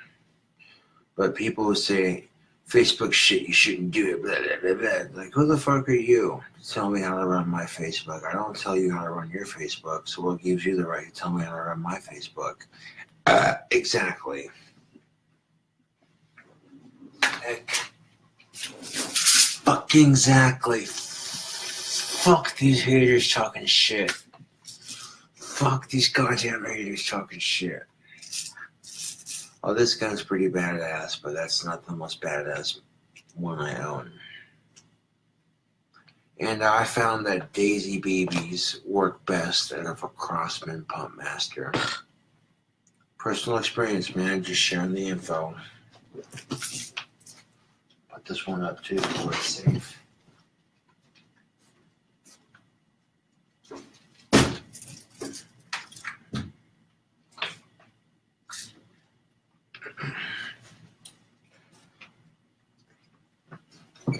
I got a small variety of different shells, but they're all basically in the same class of shells. Here's one of the boxes of shotgun shells that I possess. Right here. Nice close-up of that. I'm not going to say how many boxes I have, but I'll show off one of the boxes online. All I gotta do, literally when you think about it, double barrel shotgun, this right here is a full clip, easily, you know. And this is the stuff that's not going to penetrate through walls when you shoot it, but it's going to be enough to pepper the person that's trying to break into your apartment or house. So the shells I have right here are perfect for home defense in an apartment complex type situation. You know, that's tactically smart. Now, if you live in an apartment complex, small game birdshot is more than enough. You pepper somebody in the fucking knee with that, that's not going to feel too good. I'm just fucking saying. The first shot peppers their knee, the second shot fucking peppers their spine. Oh, dude. They'd be on the ground like, you know what I'm saying? And by that time, they're on the ground like, they go to reach for their gun. You've already broken open your double barrel shotgun, and loaded two more in, closed it, and you got the loaded gun pointed on their fucking head. You get quick enough at loading a double barrel shotgun. You know what I'm saying? There's no need to do it for Facebook, obviously. I'm pretty quick at it. But, yeah. By the time they go to reach for their gun, you've already got two more shells loaded. Now, my shotgun takes 2 3/4 quarter shells. No bullshit. I know it's ironic as fuck, but 2 1/4 shells, yeah. Just look at the case. I opened it upside down by mistake, but right there, you see it takes The shells are 2 3/4 inches, 3 ounce, 1 1/8, 7.5 shot. It's small game. You know, I got small game steel shot. I got small game bird shot. All the shells I possess are all small game. But I got a variety of small game. It's low recoil and it's designed to take down the enemy and not penetrate walls and shit, you know what I'm saying? But yeah. This right here is my lowest recoil that I possess. The stuff right here, lowest recoil is right here. You want to see the shells that have the highest recoil?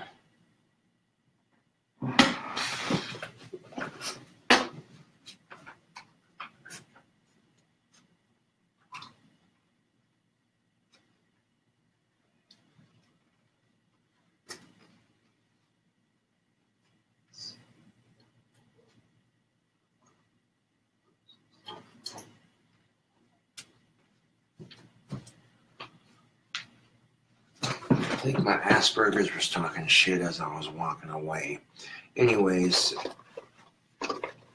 in this box, right here, I contain the shotgun shells I possess, the small game load I have with the highest recoil. This one I also accidentally opened up upside down, but I'll hold the lid shut so you can read it. Gotta love Winchester shotgun shells. That's all I shoot out of my shotgun. Winchester dry lock, plated steel shot, 12 gauge, 3 inches, 1400 velocity, 1 1/4 ounce 2 shot. Literally 1 1/4 ounce of 2 shot. Yeah, that's something like this in slug or buckshot would kick like a motherfucker. In small game, this shit's pretty fucking potent. This right here, if I was in a bad enough mood and I wanted to fuck up the bad guy that was breaking into my apartment, I could pull out 2 of these sons of bitches. And they wouldn't even have a fucking kneecap. Their kneecap would be gone. They'd be on the carpet, bleeding, going, I'll take 2 of these bastards out and show you what they look like. How goth is that? Facebook. Look at that. These shotgun shells are black. You can't tell me that's not goth as fuck. If I was feeling extra mean, I could use these on a burglar. But I save these mostly for the range. My highest velocity, highest kicking shells that I possess. These right here are some mean sons of bitches. This is basically steel-plated small game. Steel-plated with a velocity of 1400. And that's pretty much overkill. I mean, an apartment this size, that's overkill. 1400 velocity, that's ridiculous. Like, this apartment's way smaller than that. So, I reckon you wouldn't want to get shot with something like this. These shells are black because black is the color of death. And I guarantee you, you get shot with something like this, you'd be dead. Like, in a home defense situation. And I shot through a good number of these right here. But yeah, like I said, there's 12 gauge, 3 inch, 1400 velocity, 1 1/4 ounce 2 shot. steel-plated small game. Small game is for like rabbits, birds, squirrels, that sort of thing. You know, anything heavier than this would penetrate walls, and that's a hazard to my neighbors. And fuck that. If I have a shotgun for home defense, I want it to penetrate the bad guy and nobody else. You know what I'm saying? Facebook, like, can you dig what I'm saying here? Yeah.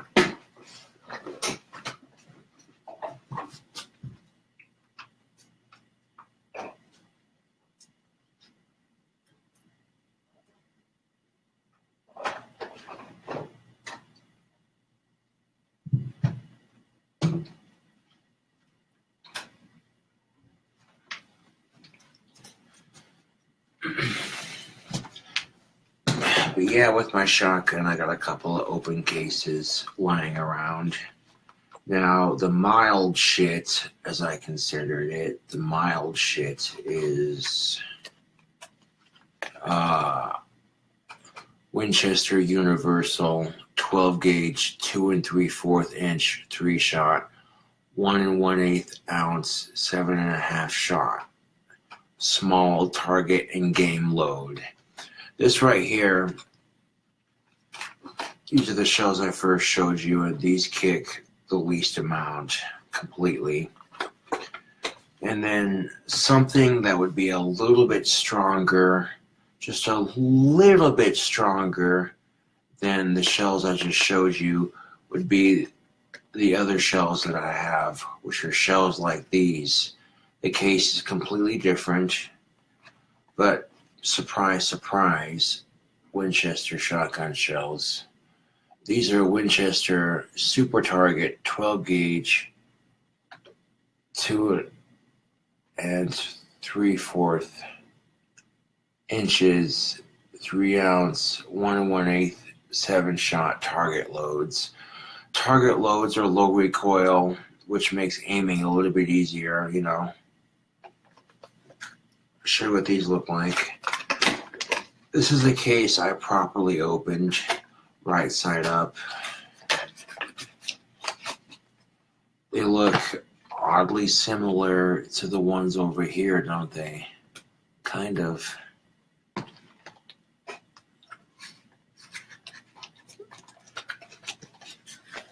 Dude, I got so many fucking shotgun shells, it's unreal.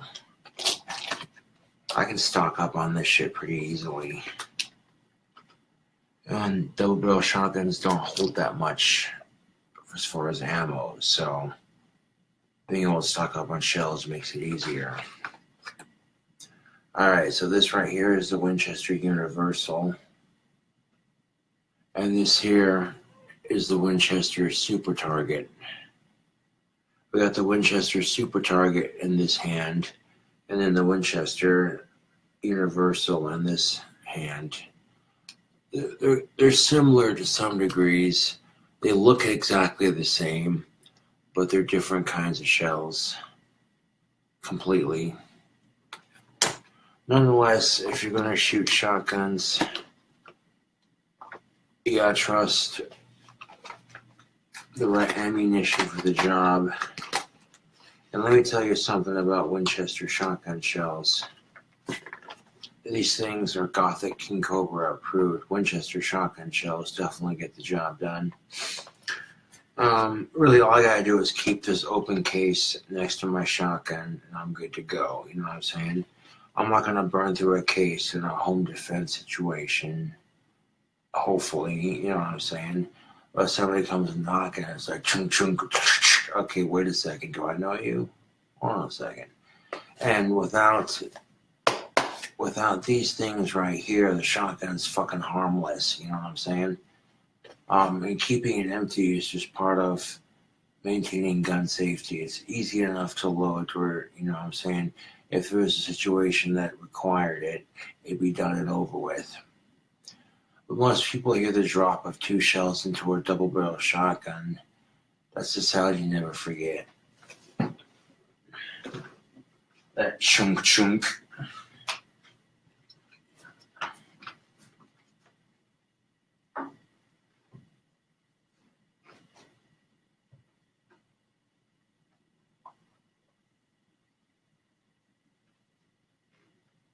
You're like,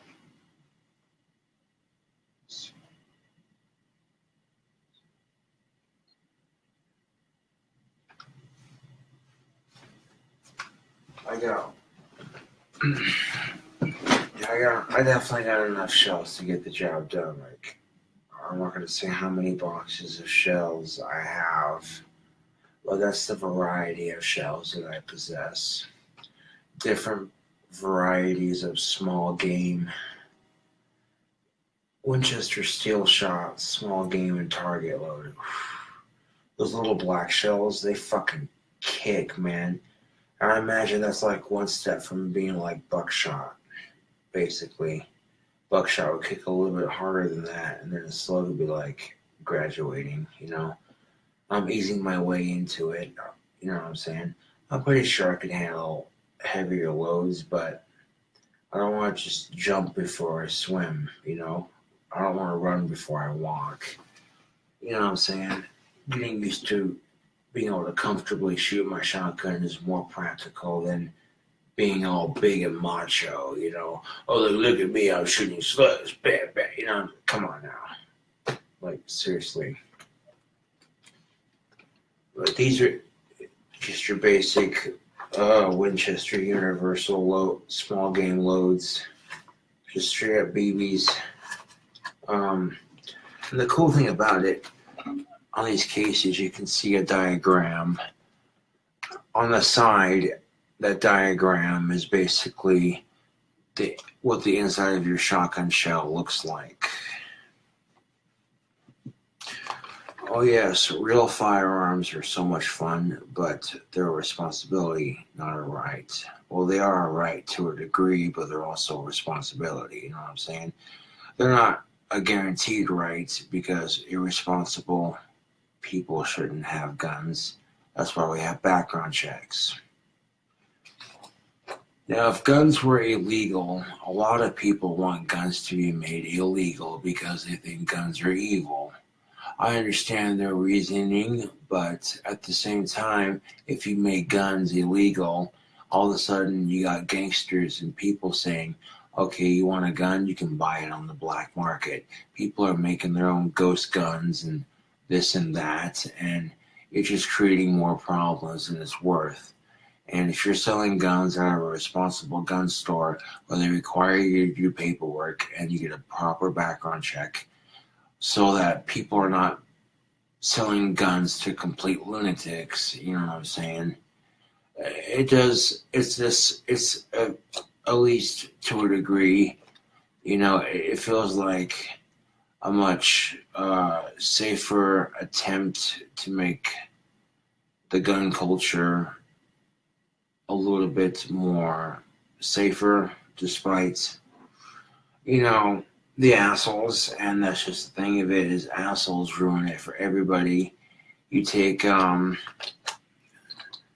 gonna fidget with a shell real quick. You take fidget spinners,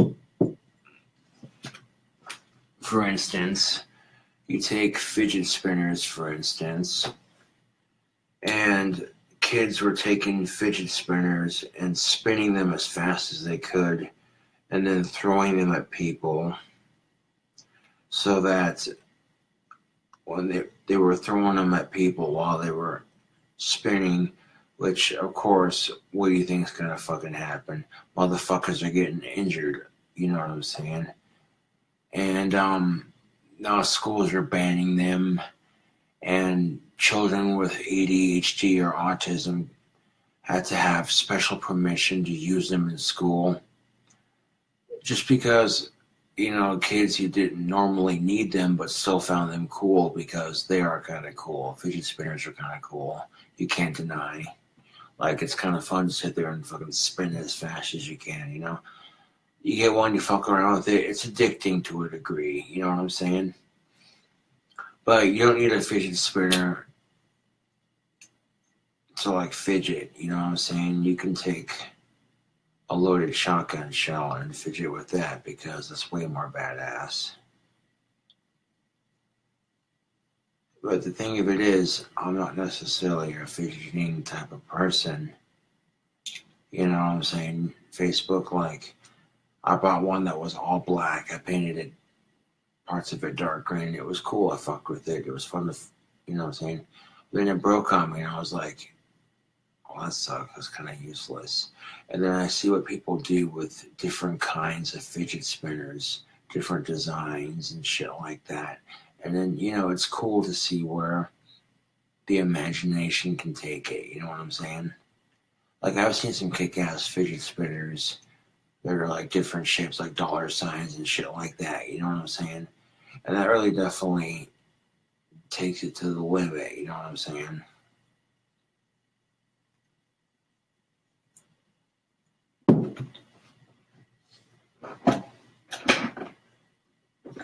But you hear when that shotgun shell drops on the floor. It's solid as fuck. If that shotgun shell was empty after being blasted, you go to pull that out and chuck it. It hits the floor. It's not going to sound solid as fuck. You can tell when a shotgun shell is loaded because, one, the front of it is closed off just like that. Two, the primer hasn't been fired. If I can get the camera to focus. There we go. You see that? The shotgun primer hasn't been fired. The front's sealed off. And it's heavy from all the gunpowder. It's heavy from all the gunpowder and BBs that are in it. Not like super ridiculous heavy, but it's got some weight to it. You know, you drop it into your gun, you know you're going to hear it sink in there just straight chunk, chunk, you know what I'm saying? Guns aren't the problem, society is the fucking problem.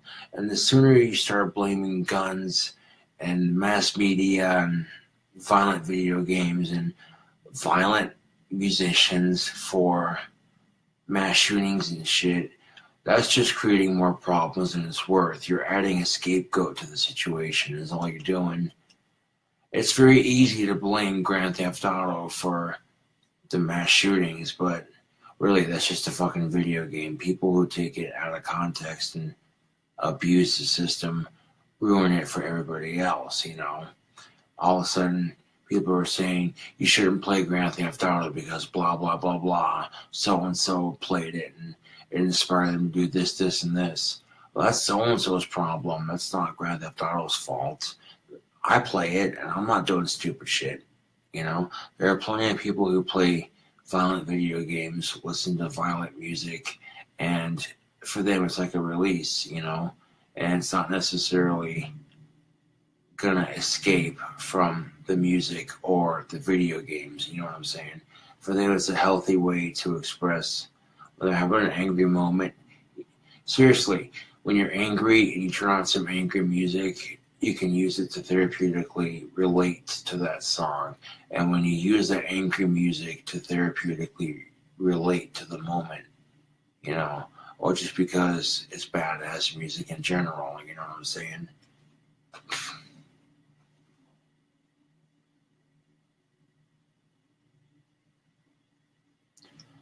So what's your favorite gas station? Is it Shell gas station? See what I did there? I said Shell gas station. That was a really, really horrible pun. Now here's the thing. A pump shotgun, yes, a pump shotgun. Pump and semi-automatic shotguns and AA-12 shotguns. Those are all badass. You know, they all hold a significant amount more shells, but you burn through cases quicker when you're shooting it. So, you know, pros and cons. You know, they may hold more ammo, but as a consequence to that pro of holding more ammo, the con is that it takes longer to load. You know, a double barrel or break action shotgun may take less ammo, but that's a con. But the pro is that it's quick as fuck to load. You get a single action or a double barrel, you know what I'm saying? Simple as that, Facebook. Cha.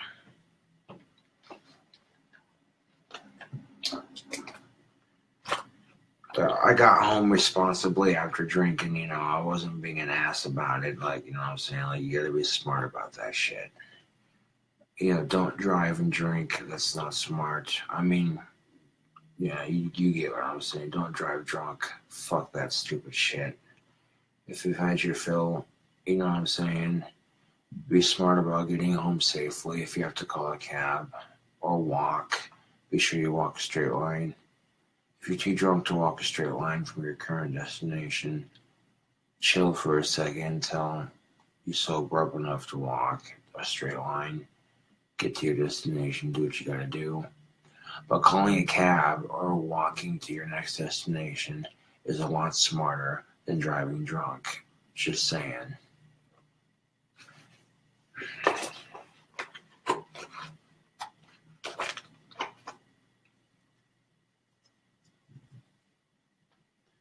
As far as recoil goes, is Winchester Universal small game lowest recoil that I got.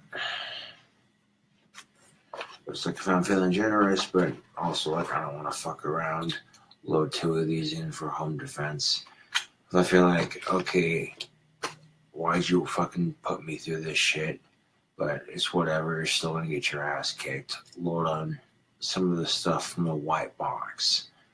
Or if I'm feeling extra mean, like, okay, motherfucker, you pissed me off. Now you're gonna have to suffer, and it's gonna hurt when I shoot you in self-defense. That's when I'm loading the black shells, you know what I'm saying? And steel-plated small game shot, 1400 velocity for a tiny-ass studio apartment for home defense. Yeah, that's overkill, but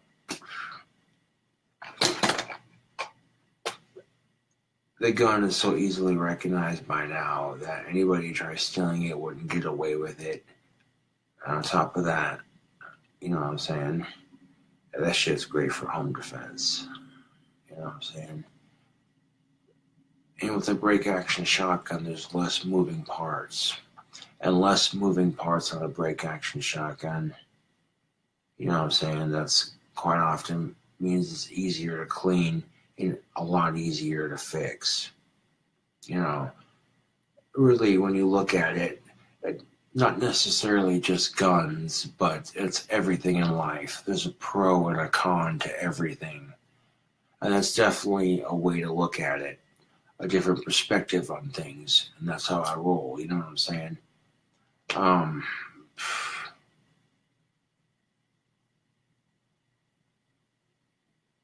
This 2 hour long video is ridiculously fucking long, and there's only like 5 people watching it, but you know what? This is basically an introduction to what's gonna be an awesome collection of videos on YouTube and Facebook alike. And the fans are gonna be happy going either YouTube or Facebook, you know what I'm saying? Because eventually the fans are gonna hook up and be like, yo, this is his real like Facebook account, got a friend request this motherfucker, you know what I'm saying? And if it's a legit fan and they get legitly requested and everything, or I accept the request or whatever, because I get comments saying, you never accept friend request, retard. Well, being a YouTube celebrity does come at a small price. A lot of people like to fuck with you, and a lot of people are trying to be legit. So you get like 45, 46 friend requests. You could have 10 people trying to fuck with you and like 20 or 30 people that want to be your friend. You know what I'm saying? And that's just real talk right there. So, yeah. But I'm not tripping out about it because that's just a small price to pay for a little bit of YouTube fame.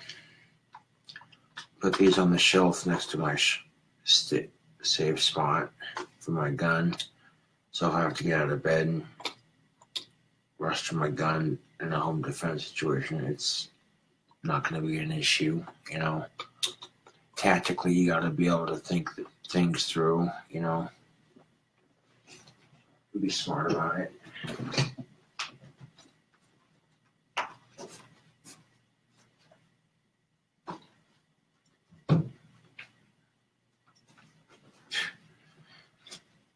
Hold on a second.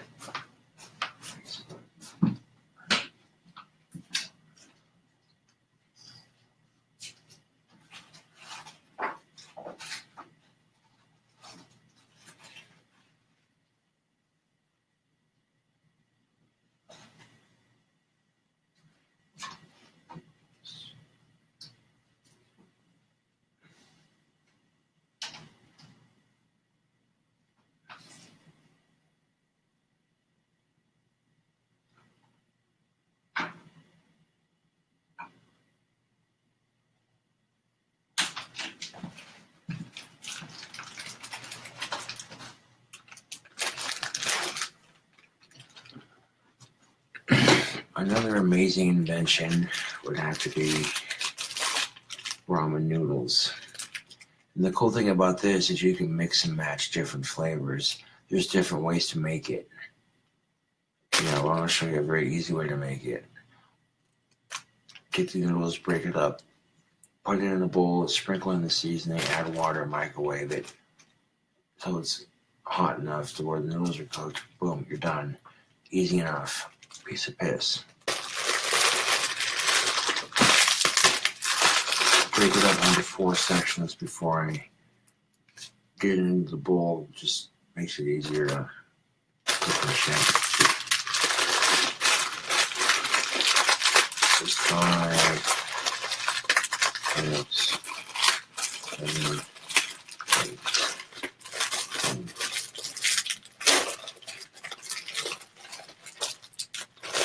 Yeah, here's another delicious. Here's another delicious food I could survive off of very easily. Simple as fuck to make, and doesn't make a huge mess when you make it. You might spill a little bit of ramen water in your microwave if you overfill your bowl, but that's really just depends on circumstance. Facebook. Yes.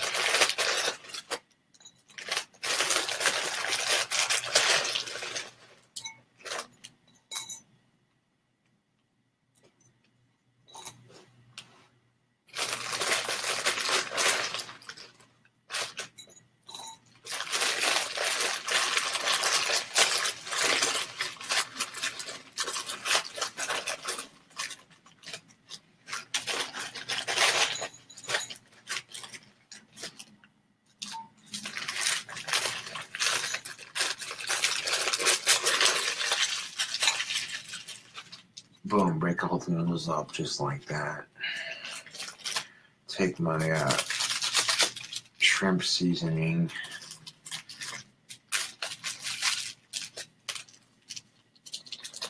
Sprinkle it all around just like that. Put some water in there and microwave that shite. Easy enough.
Okay, so I spilled a little bit of water, transferring it to the microwave, but that's easy to clean up. Fucking 6 minutes and 66 seconds in the microwave. I guarantee you that shit's gonna be done.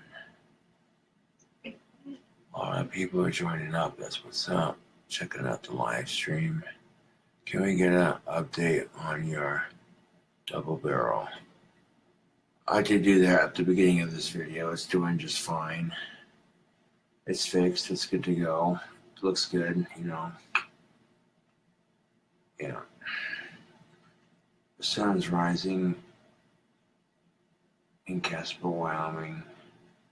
With an all-nighter getting drunk, which is something I normally wouldn't do, but I don't work today, so I'm not going to do something like that before going to work the next day. That's just irresponsible, you know what I'm saying, Facebook? And that right there is playing that shit smart.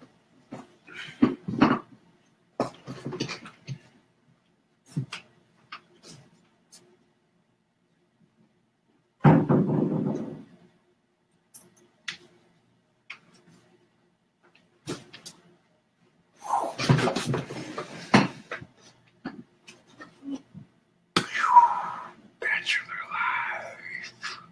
Oh. Might disappear into the dark, just stare off at the microwave, wait for it to finish cooking all the way, so that I can push it open at the last second before it beeps. You know what I'm saying? Facebook. I'm just kind of OCD like that. Yeah.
Pretty much how that's done. I got to about 3 minutes and 44 seconds, and just for one packet out of 6 minutes and 66 seconds for how powerful that shit was. That was enough to cook it. I spilled a bunch of hot ramen water on my hand, like just like a little bit. I was like, oh fuck, that's hot. Pour just a little bit, just a pinch of Tony's seasoning in there to give it some flavor. And the cool thing about ramen is you can mix and match different flavors. You could cheese to it to melt it while you cook it. There's so many delicious options you have with it. You people don't even know. The shit you can do with ramen noodles is amazingly delicious. Ramen noodles are surprisingly cheap, easy to make, and you can add like shredded cheese to it when you want to microwave it so that like the cheese melts with the noodles. Oh, you get a beef ramen noodle, you get some shredded cheddar cheese, some of that yellow shredded cheddar cheese, and just sprinkle it into your noodles and do it in bursts so that's all melted and gooey. And like in between bursts, go in there, stir it up with the fork, pull the fork back out, microwave it some more, stir it up, microwave it, pull the fork back out, microwave it some more. I've done it before, and cheesy ramen noodle is so good. You know what I'm saying? Like,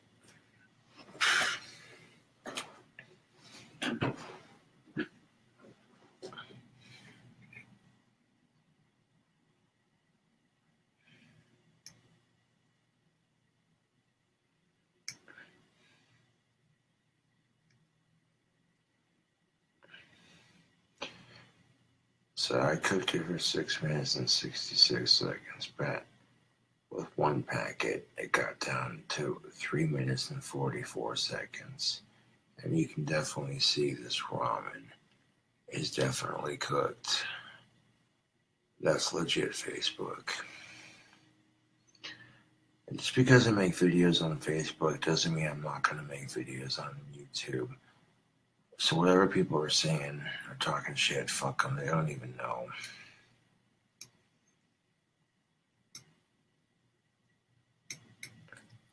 You got a nice, delicious bowl of ramen noodles just like that. Hell yeah. I might dig around the hot sauce and see if I might add a little bit of hot sauce to this. Dig around the hot sauce collection.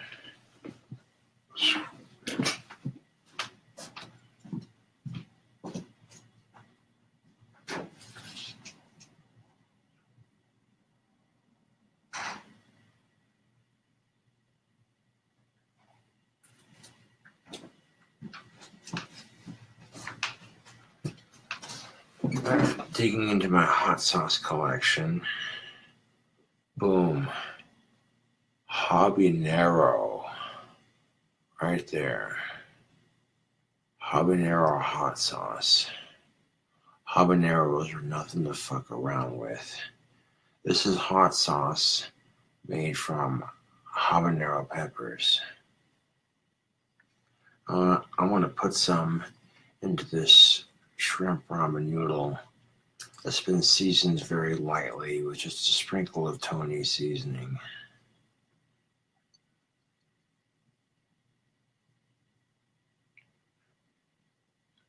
Just a little bit of that hot sauce to give it flavor. That's enough. That's perfect. Amount right there. Just like that. I'll stir that up into the noodles. This fork right here, and just stir it up. Pour a little hot sauce into the noodles. I could probably add just a little bit more, so these noodles get a nice kick. That bottle was almost empty anyways, so drain the last of that one into the ramen noodles.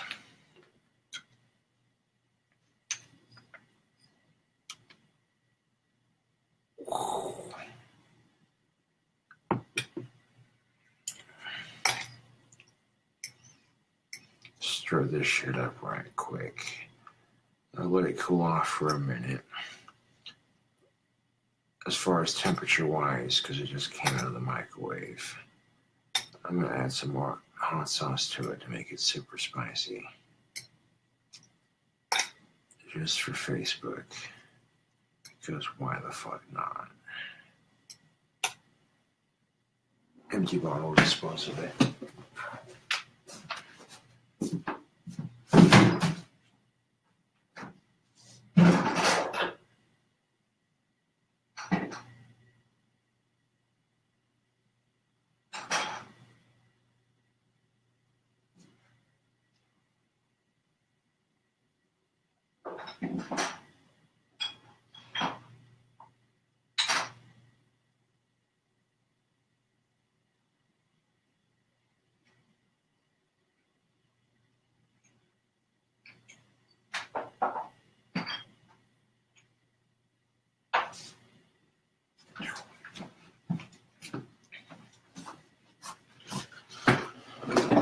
Alright, for hot sauces, we got, to add to this, we got cayenne pepper, hot sauce, and chipotle. So you got chipotle, cayenne, habanero. 3 different hot sauces going into one ramen noodle. Oh, yeah.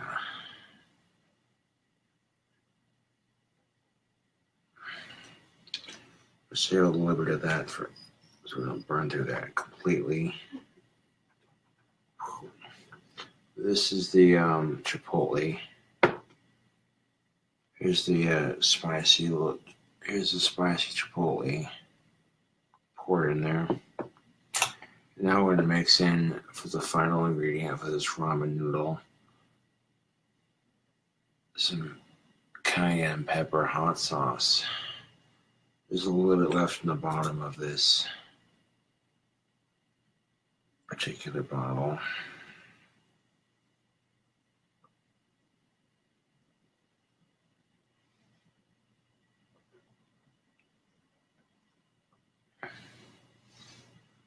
But that's empty, and that wasn't enough spicy heat. So I'll put this one back in the fridge. There's still just a little bit left. Put this one in the garbage because it's empty.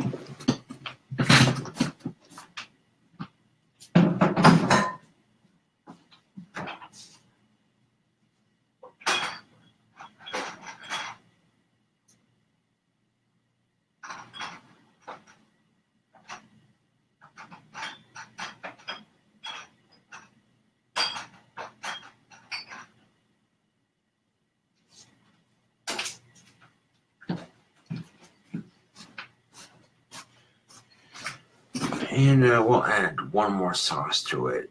A little bit of exotic detail hot sauce. Going crazy with the hot sauces, man.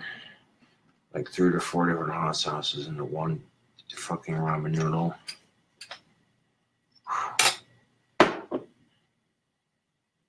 Dun, dun, dun, dun, dun. Right there, you can see where I poured that shit in. Alright. Got 4 different hot sauces going into one shrimp ramen noodle. I'll mix that up. Nice and proper. I like spicy food, and this is definitely going to have a nice kick to it. You're going to taste the shrimp in like 4 different hot sauces going into one. The flavor on this with the Tonys is going to be nice.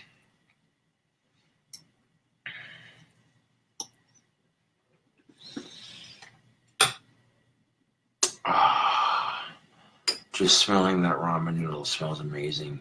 I'm going to put this back in the fridge of my hot sauce collection. I shall be back.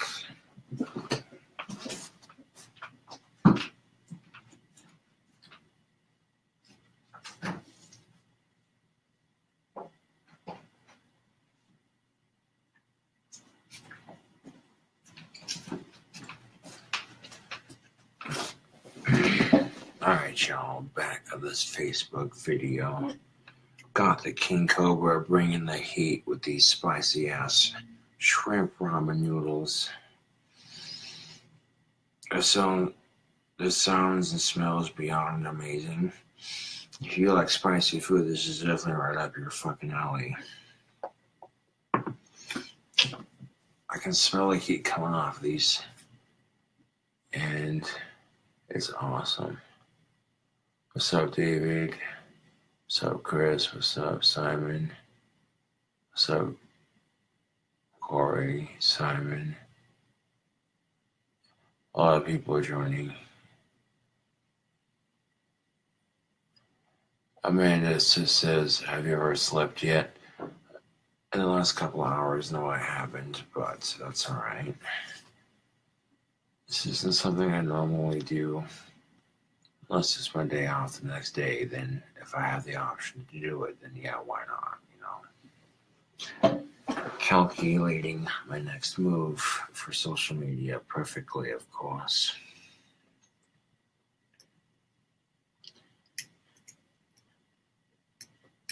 Push these down just a little bit and kind of stir them up. Stir up these ramen noodles real good.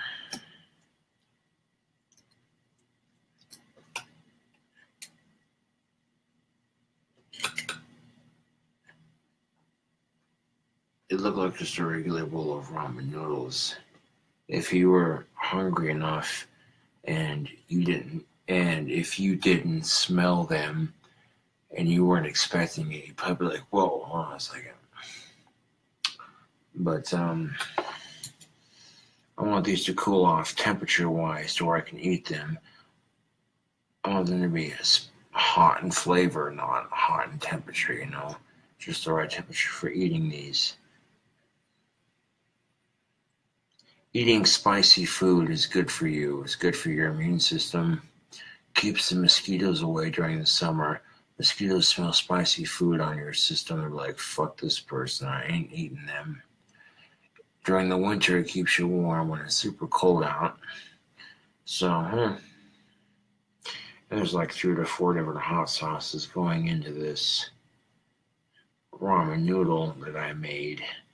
So, you know, King Cobra don't fuck around when it comes to spicy food. Like, this is legit. That just smells hella fucking spicy. It also smells hella fucking good.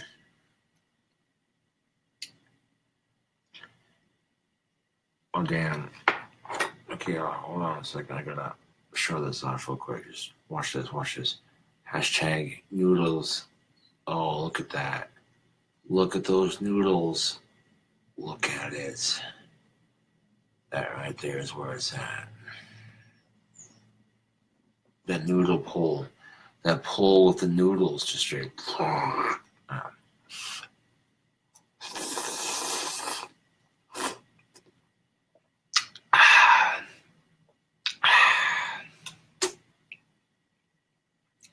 Let that first bite kick in just a little bit.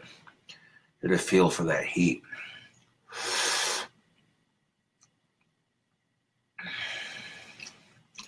So warm me up for that chip challenge that I'm doing on YouTube.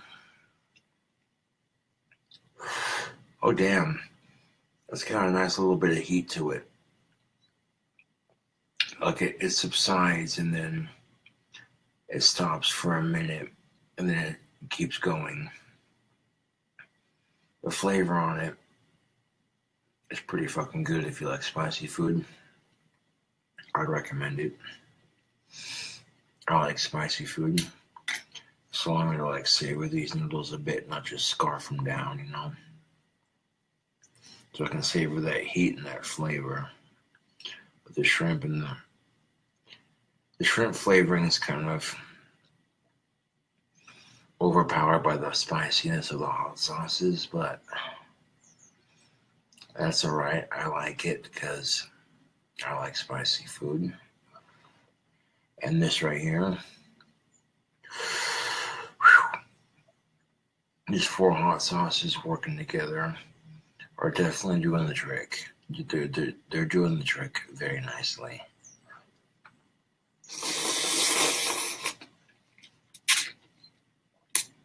Try to avoid stuttering when I'm making a video. The last thing I need is to stutter when I'm making a video. It's just one more thing for the trolls to make fun of me for, right? But at the same time, fuck the trolls. Fuck the trolls.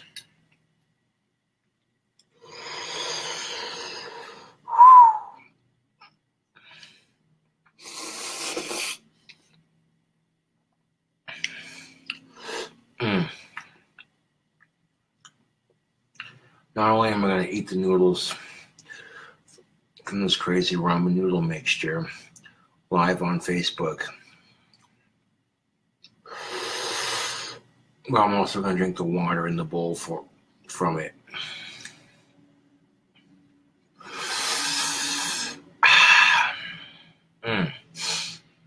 Those spicy ramen noodles definitely have a nice kick to them.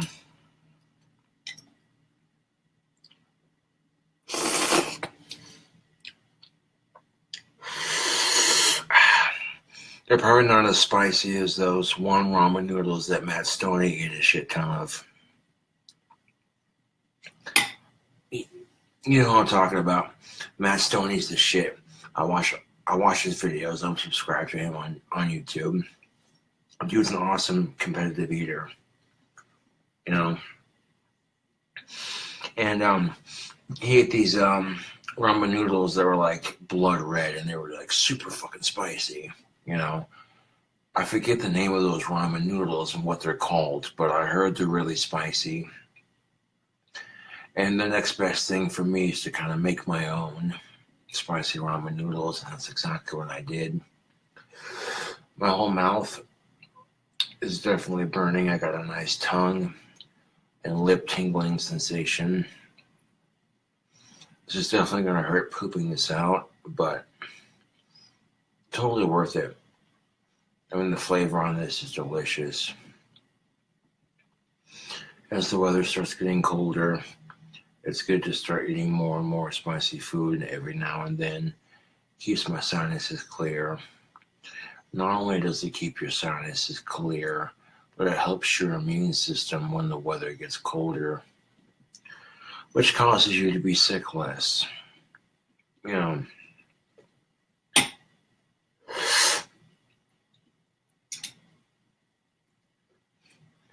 in 2 hours of me talking led up to this spicy ramen noodle challenge.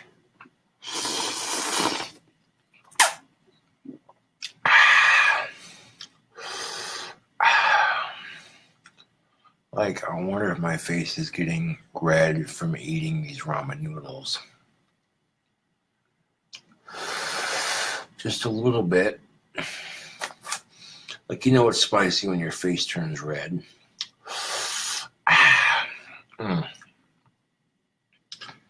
This particular mixture that I just concocted live on Facebook might be too intense for some people. So if you can't handle spicy food, I would not recommend this.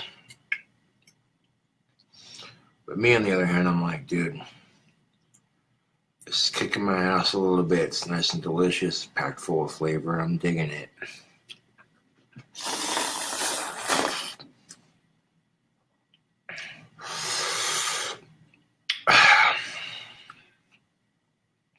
Anybody considering doing a video of me talking, a video of themselves talking for a Facebook Live video. I did more than talk. Spoke my mind, fucking ended it with spicy ass ramen noodles. And that's what's up.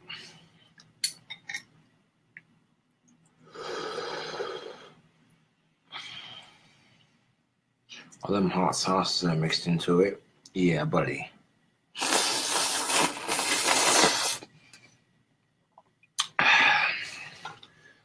Look at that. It's almost done. I'll conquer this spicy ramen noodle like it's nobody's business. Consider these training wheels for a spicy chip challenge. YouTube's probably gonna be like, why are you out of breath and why you acting like your mouth's on fire? Because I was doing a spicy ramen noodle challenge on Facebook. What of it?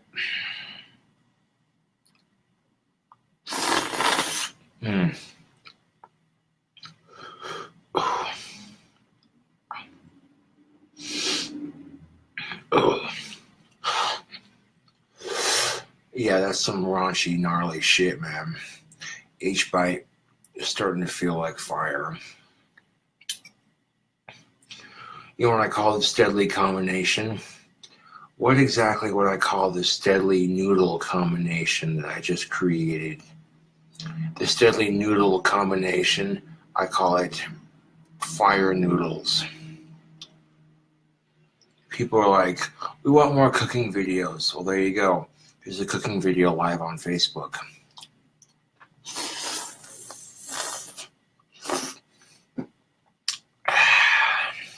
And a food challenge at the same time. It's like killing two birds with one stone.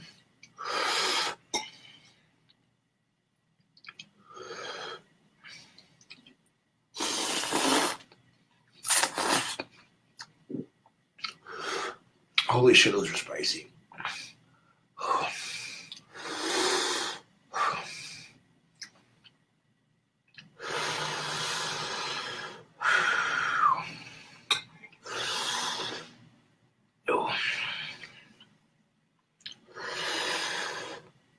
This is what separates the boys from the men.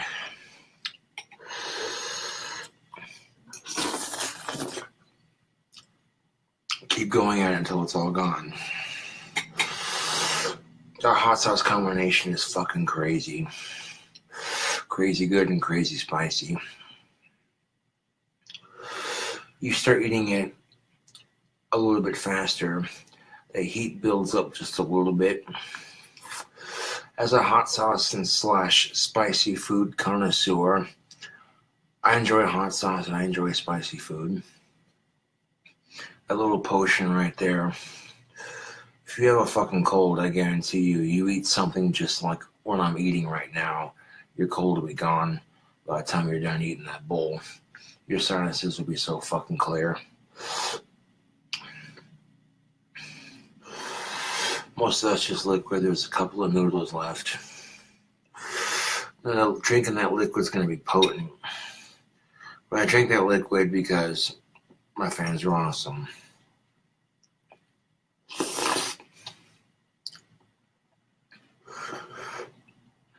Make sure you get all these noodles out before I drink the liquid.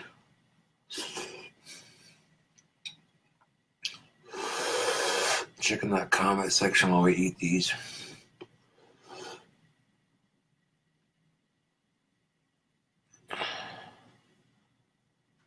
That's going to burn the royal butthole on the way out, my lord. Yeah, no shit. This isn't gonna feel too good pooping this out, but I do this. I do this crazy shit for your sick entertainment.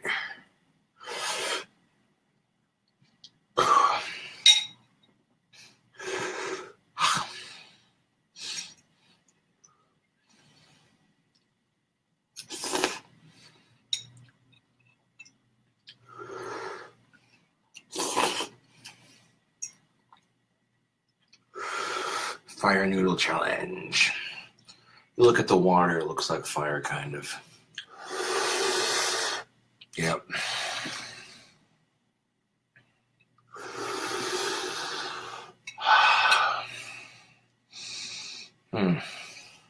That'll clear out the sinuses nicely.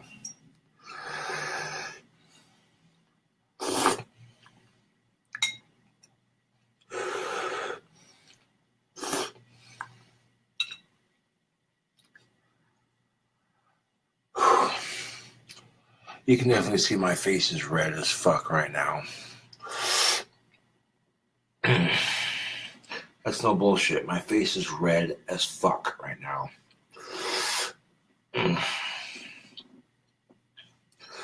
All the pepper's going into this. It's definitely enough to turn up the heat. I call these global warming noodles because that's how fucking spicy they are. All jokes aside.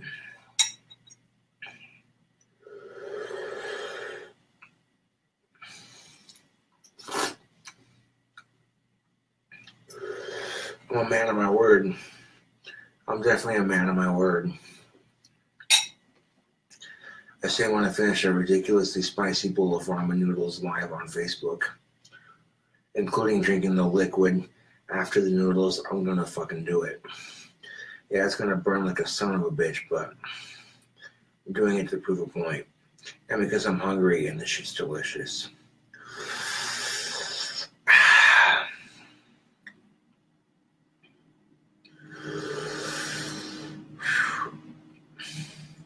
Lots of alcohol, no sleep. Day off today, wonderful combination. Spicy ass ramen noodles.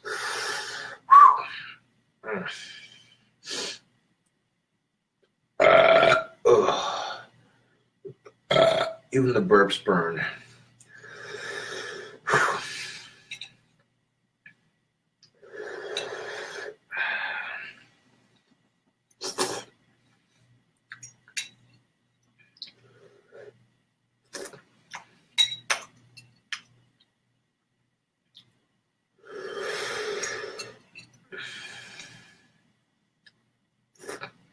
I got a big ass container of Tony seasoning that a fan sent me. I pour a small amount into the lid, very tiny amount, like about that much for flavor. That's enough after adding all the hot sauces on top of it.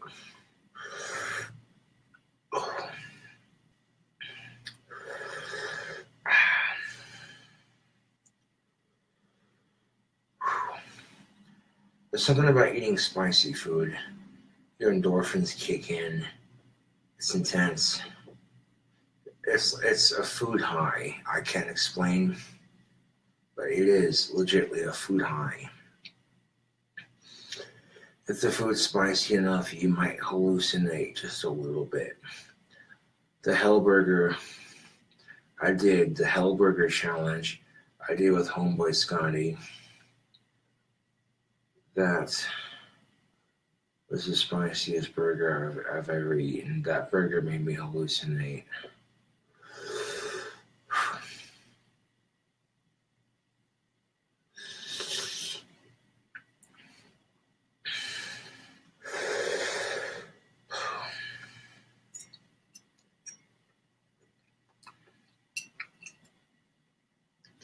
Getting all these noodles out before I drink it.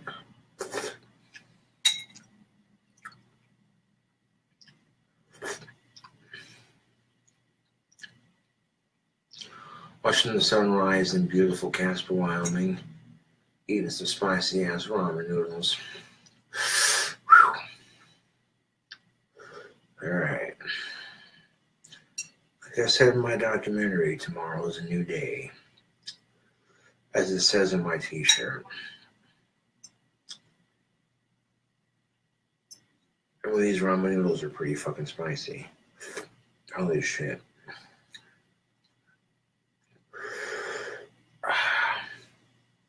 Fuck, now my eyes are starting to water just a little bit. Just a little bit. You know it's good when that's happening.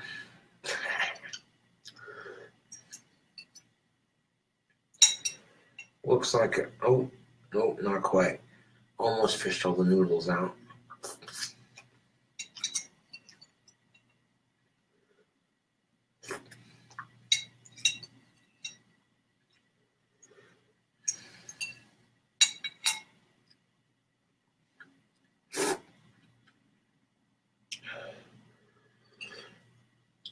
Okay, there's no more noodles left in my liquid here. And what I'm about to do is extremely stupid. It should not be tried by anybody sensitive to spicy food. I think I gotta set this son of a bitch down for a second. Need some water to cool off my palate for a second. I want to check this entire rest of this.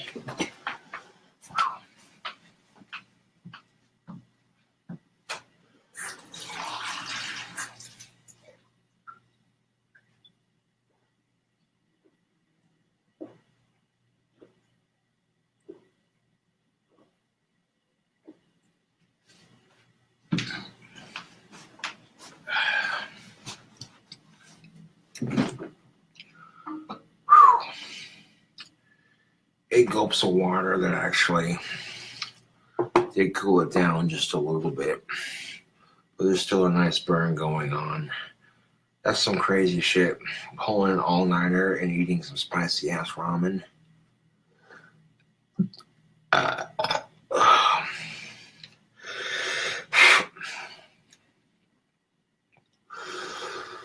Oh, I'm drinking this, or at least a good chunk of this, for my fans, and to say fuck the haters. As spicy as this is, I don't think I could drink all of it.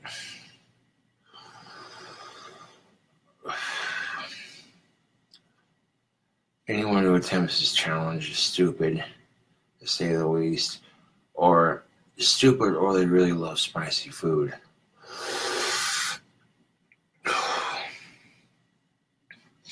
I might end up drinking the entire thing in one sitting. It's gonna burn like a son of a bitch, though. I'm gonna try to shoot for the entire thing. This entire bowl of the spicy liquid used to make this ridiculously hot ramen noodle. Watching this shit when it's on my Facebook is gonna be crazy as fuck. Guarantee that.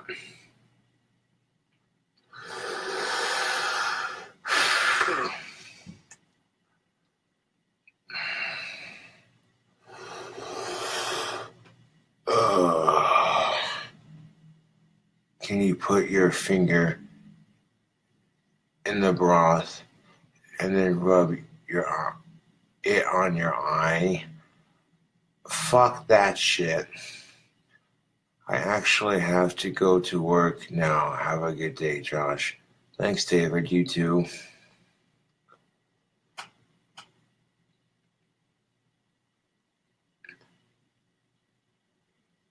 Thanks for the sick entertainment, bro. You're welcome, David. That's going, yeah, I'm reading. I try to be more attentive to the comment section when I make the Facebook videos.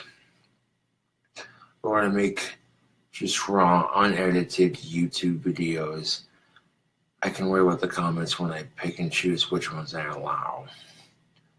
So, yeah.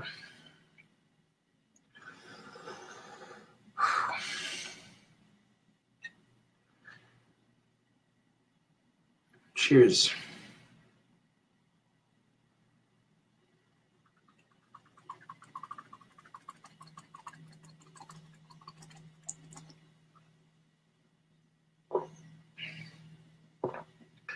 Instead of rubbing this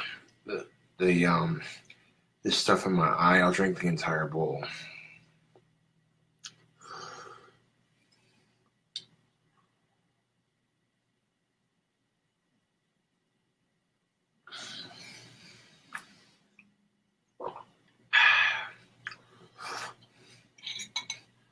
That bowl is empty, ladies and gentlemen.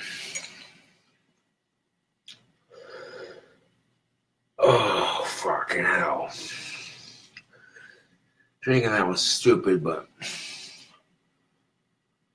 oh fuck, now my eyes are really watering.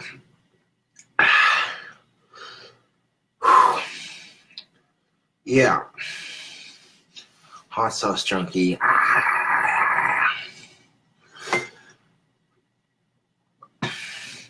Putting this bastard in the sink and getting some water.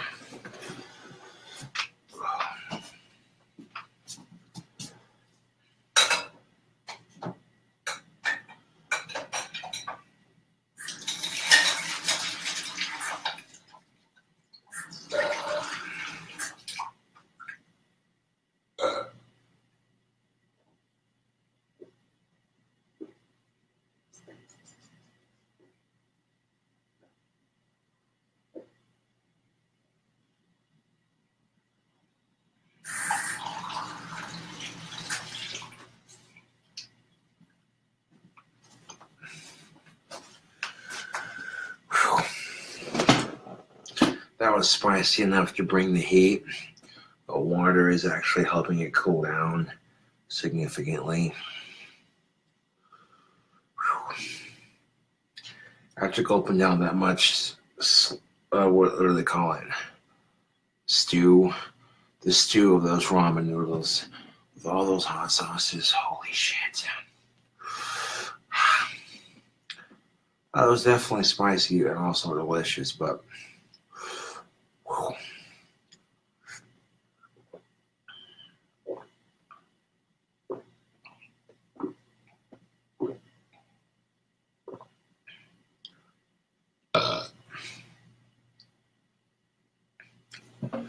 The amount of kick on that hot sauce.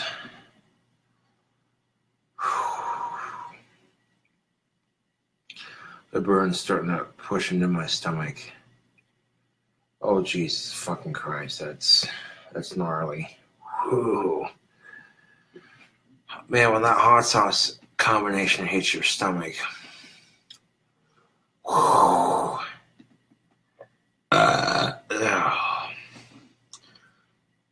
even my burps taste like it. Oh man. Oh. That's definitely not a hot sauce combination for novices. I'd say that's intermediate to advanced. For hot sauce spiciness scale, you really have to love spicy food to do that. Oh yeah. People stay up until they have to go to work watching my videos on Facebook. That's how much people admire me on social media. And to celebrate that, and to say fuck the haters, I smashed that bowl of spicy ramen noodles live on Facebook for your sick entertainment. Fuck, that burns. But my sinuses are nice and clear.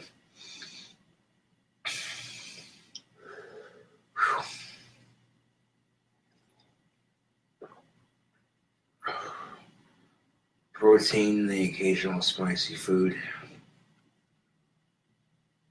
assures that my muscles remain big and healthy, my body has energy, and my sinuses stay clear. Which, for the most part, a diet that consists of mostly grease, protein, occasional junk food, and occasional spicy food. You know, it's fattening to a degree, yes, but which in small doses, it's fine, you know, depending on what you eat. People who excessively pig out on the food that's bad for you, like jelly-filled donuts, oh, fucking A. A cherry jelly-filled donut is the fucking bomb. Like jelly-filled donuts in general are just where it's at, man. I deep fry that son of a bitch in some batter and eat it. Just one time, just to say I did it. Now, every so often I would deep fry food like that, but I wouldn't do it excessively. It'd be once in a blue moon, you know, just because of how unhealthy it is. And if I got to the point where I could do something like that, I'd be like, hey, YouTube, making up some batter, gonna deep fry some goodness. Deep and fried goodness with God the King Cobra. Like today we're deep frying, da da da da da. You know what I'm saying? Taking the cooking videos and expanding with them just a little bit. Now for 6,000 subscribers, that chip challenge is going to be way more spicy than what I just went through.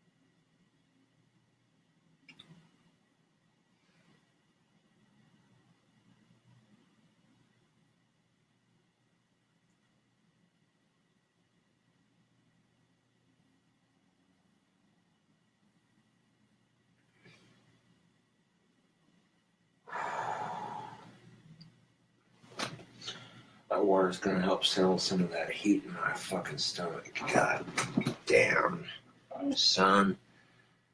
That was some intensely spicy ramen. The thing about eating spicy food, if it's liquidy, it hurts to pee. Spicy food, when it's liquidy like that, it hurts to poop it, but you drink some water before you have to pee it out or poop it out. You know what I'm saying? It helps with the digestive process of it. Helps mellow it out just a little bit. Oh, yeah.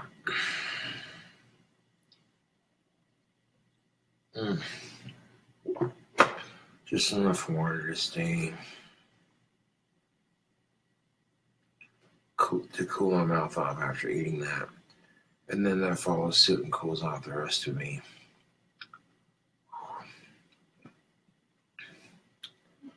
I'll tell you what, beer goes right through you. So I must pee right quick. These haters can piss off as far as I'm concerned.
Button that shit up right quick, belt it, good to go.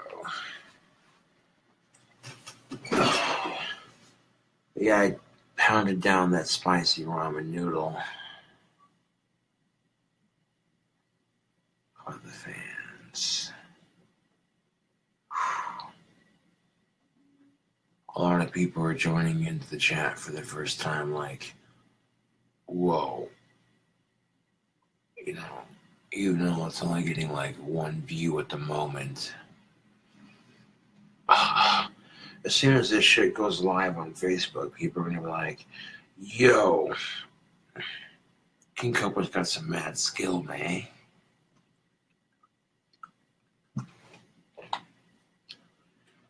And I got a couple of cigarette butts in my ashtray to make sure that they're out. I'm gonna take these Marlboro Smooth cigarette butts with the tobacco that's still in them. I'm gonna pinch it into my pipe just like that. So that way before I empty it, it's not having any cigarette butts that are on fire. This is a great way to make sure that you're being safe with it. You know what I'm saying? And Facebook.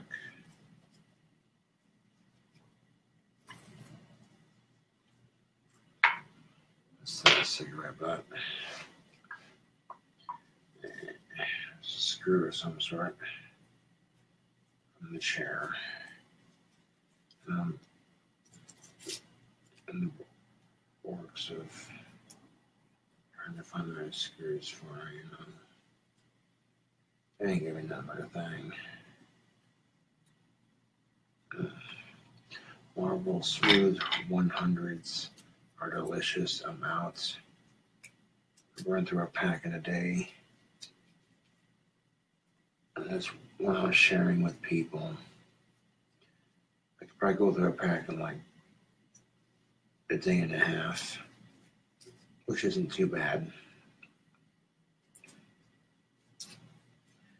But here's a way for me to make sure that all my cigarette butts are safely put out, you know, and make sure I'm not wasting my tobacco at the same time. Then I checked all my cigarette butts for all the tobacco here. Set my pipe down to get other pipe out so I don't dump it by mistake. And go dump my ashtray of all the cigarette butts here.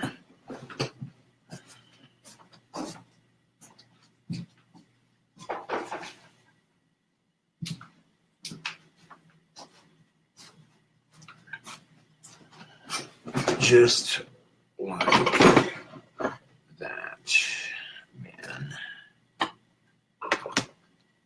Just stick my other pipe back in there. Get the pipe loaded with the tobacco again, and we're good to go.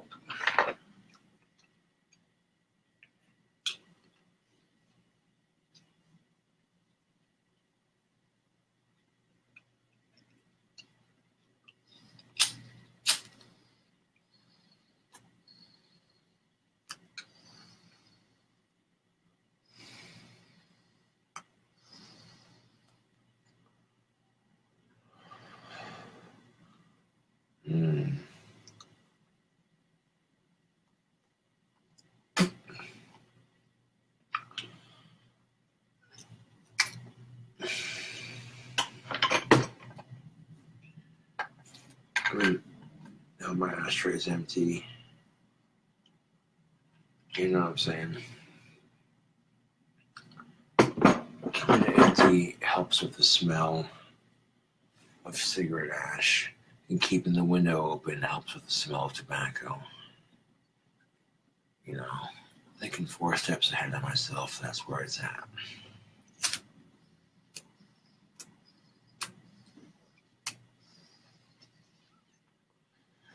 A lot of people treat me like I'm stupid. Newsflash, I'm not.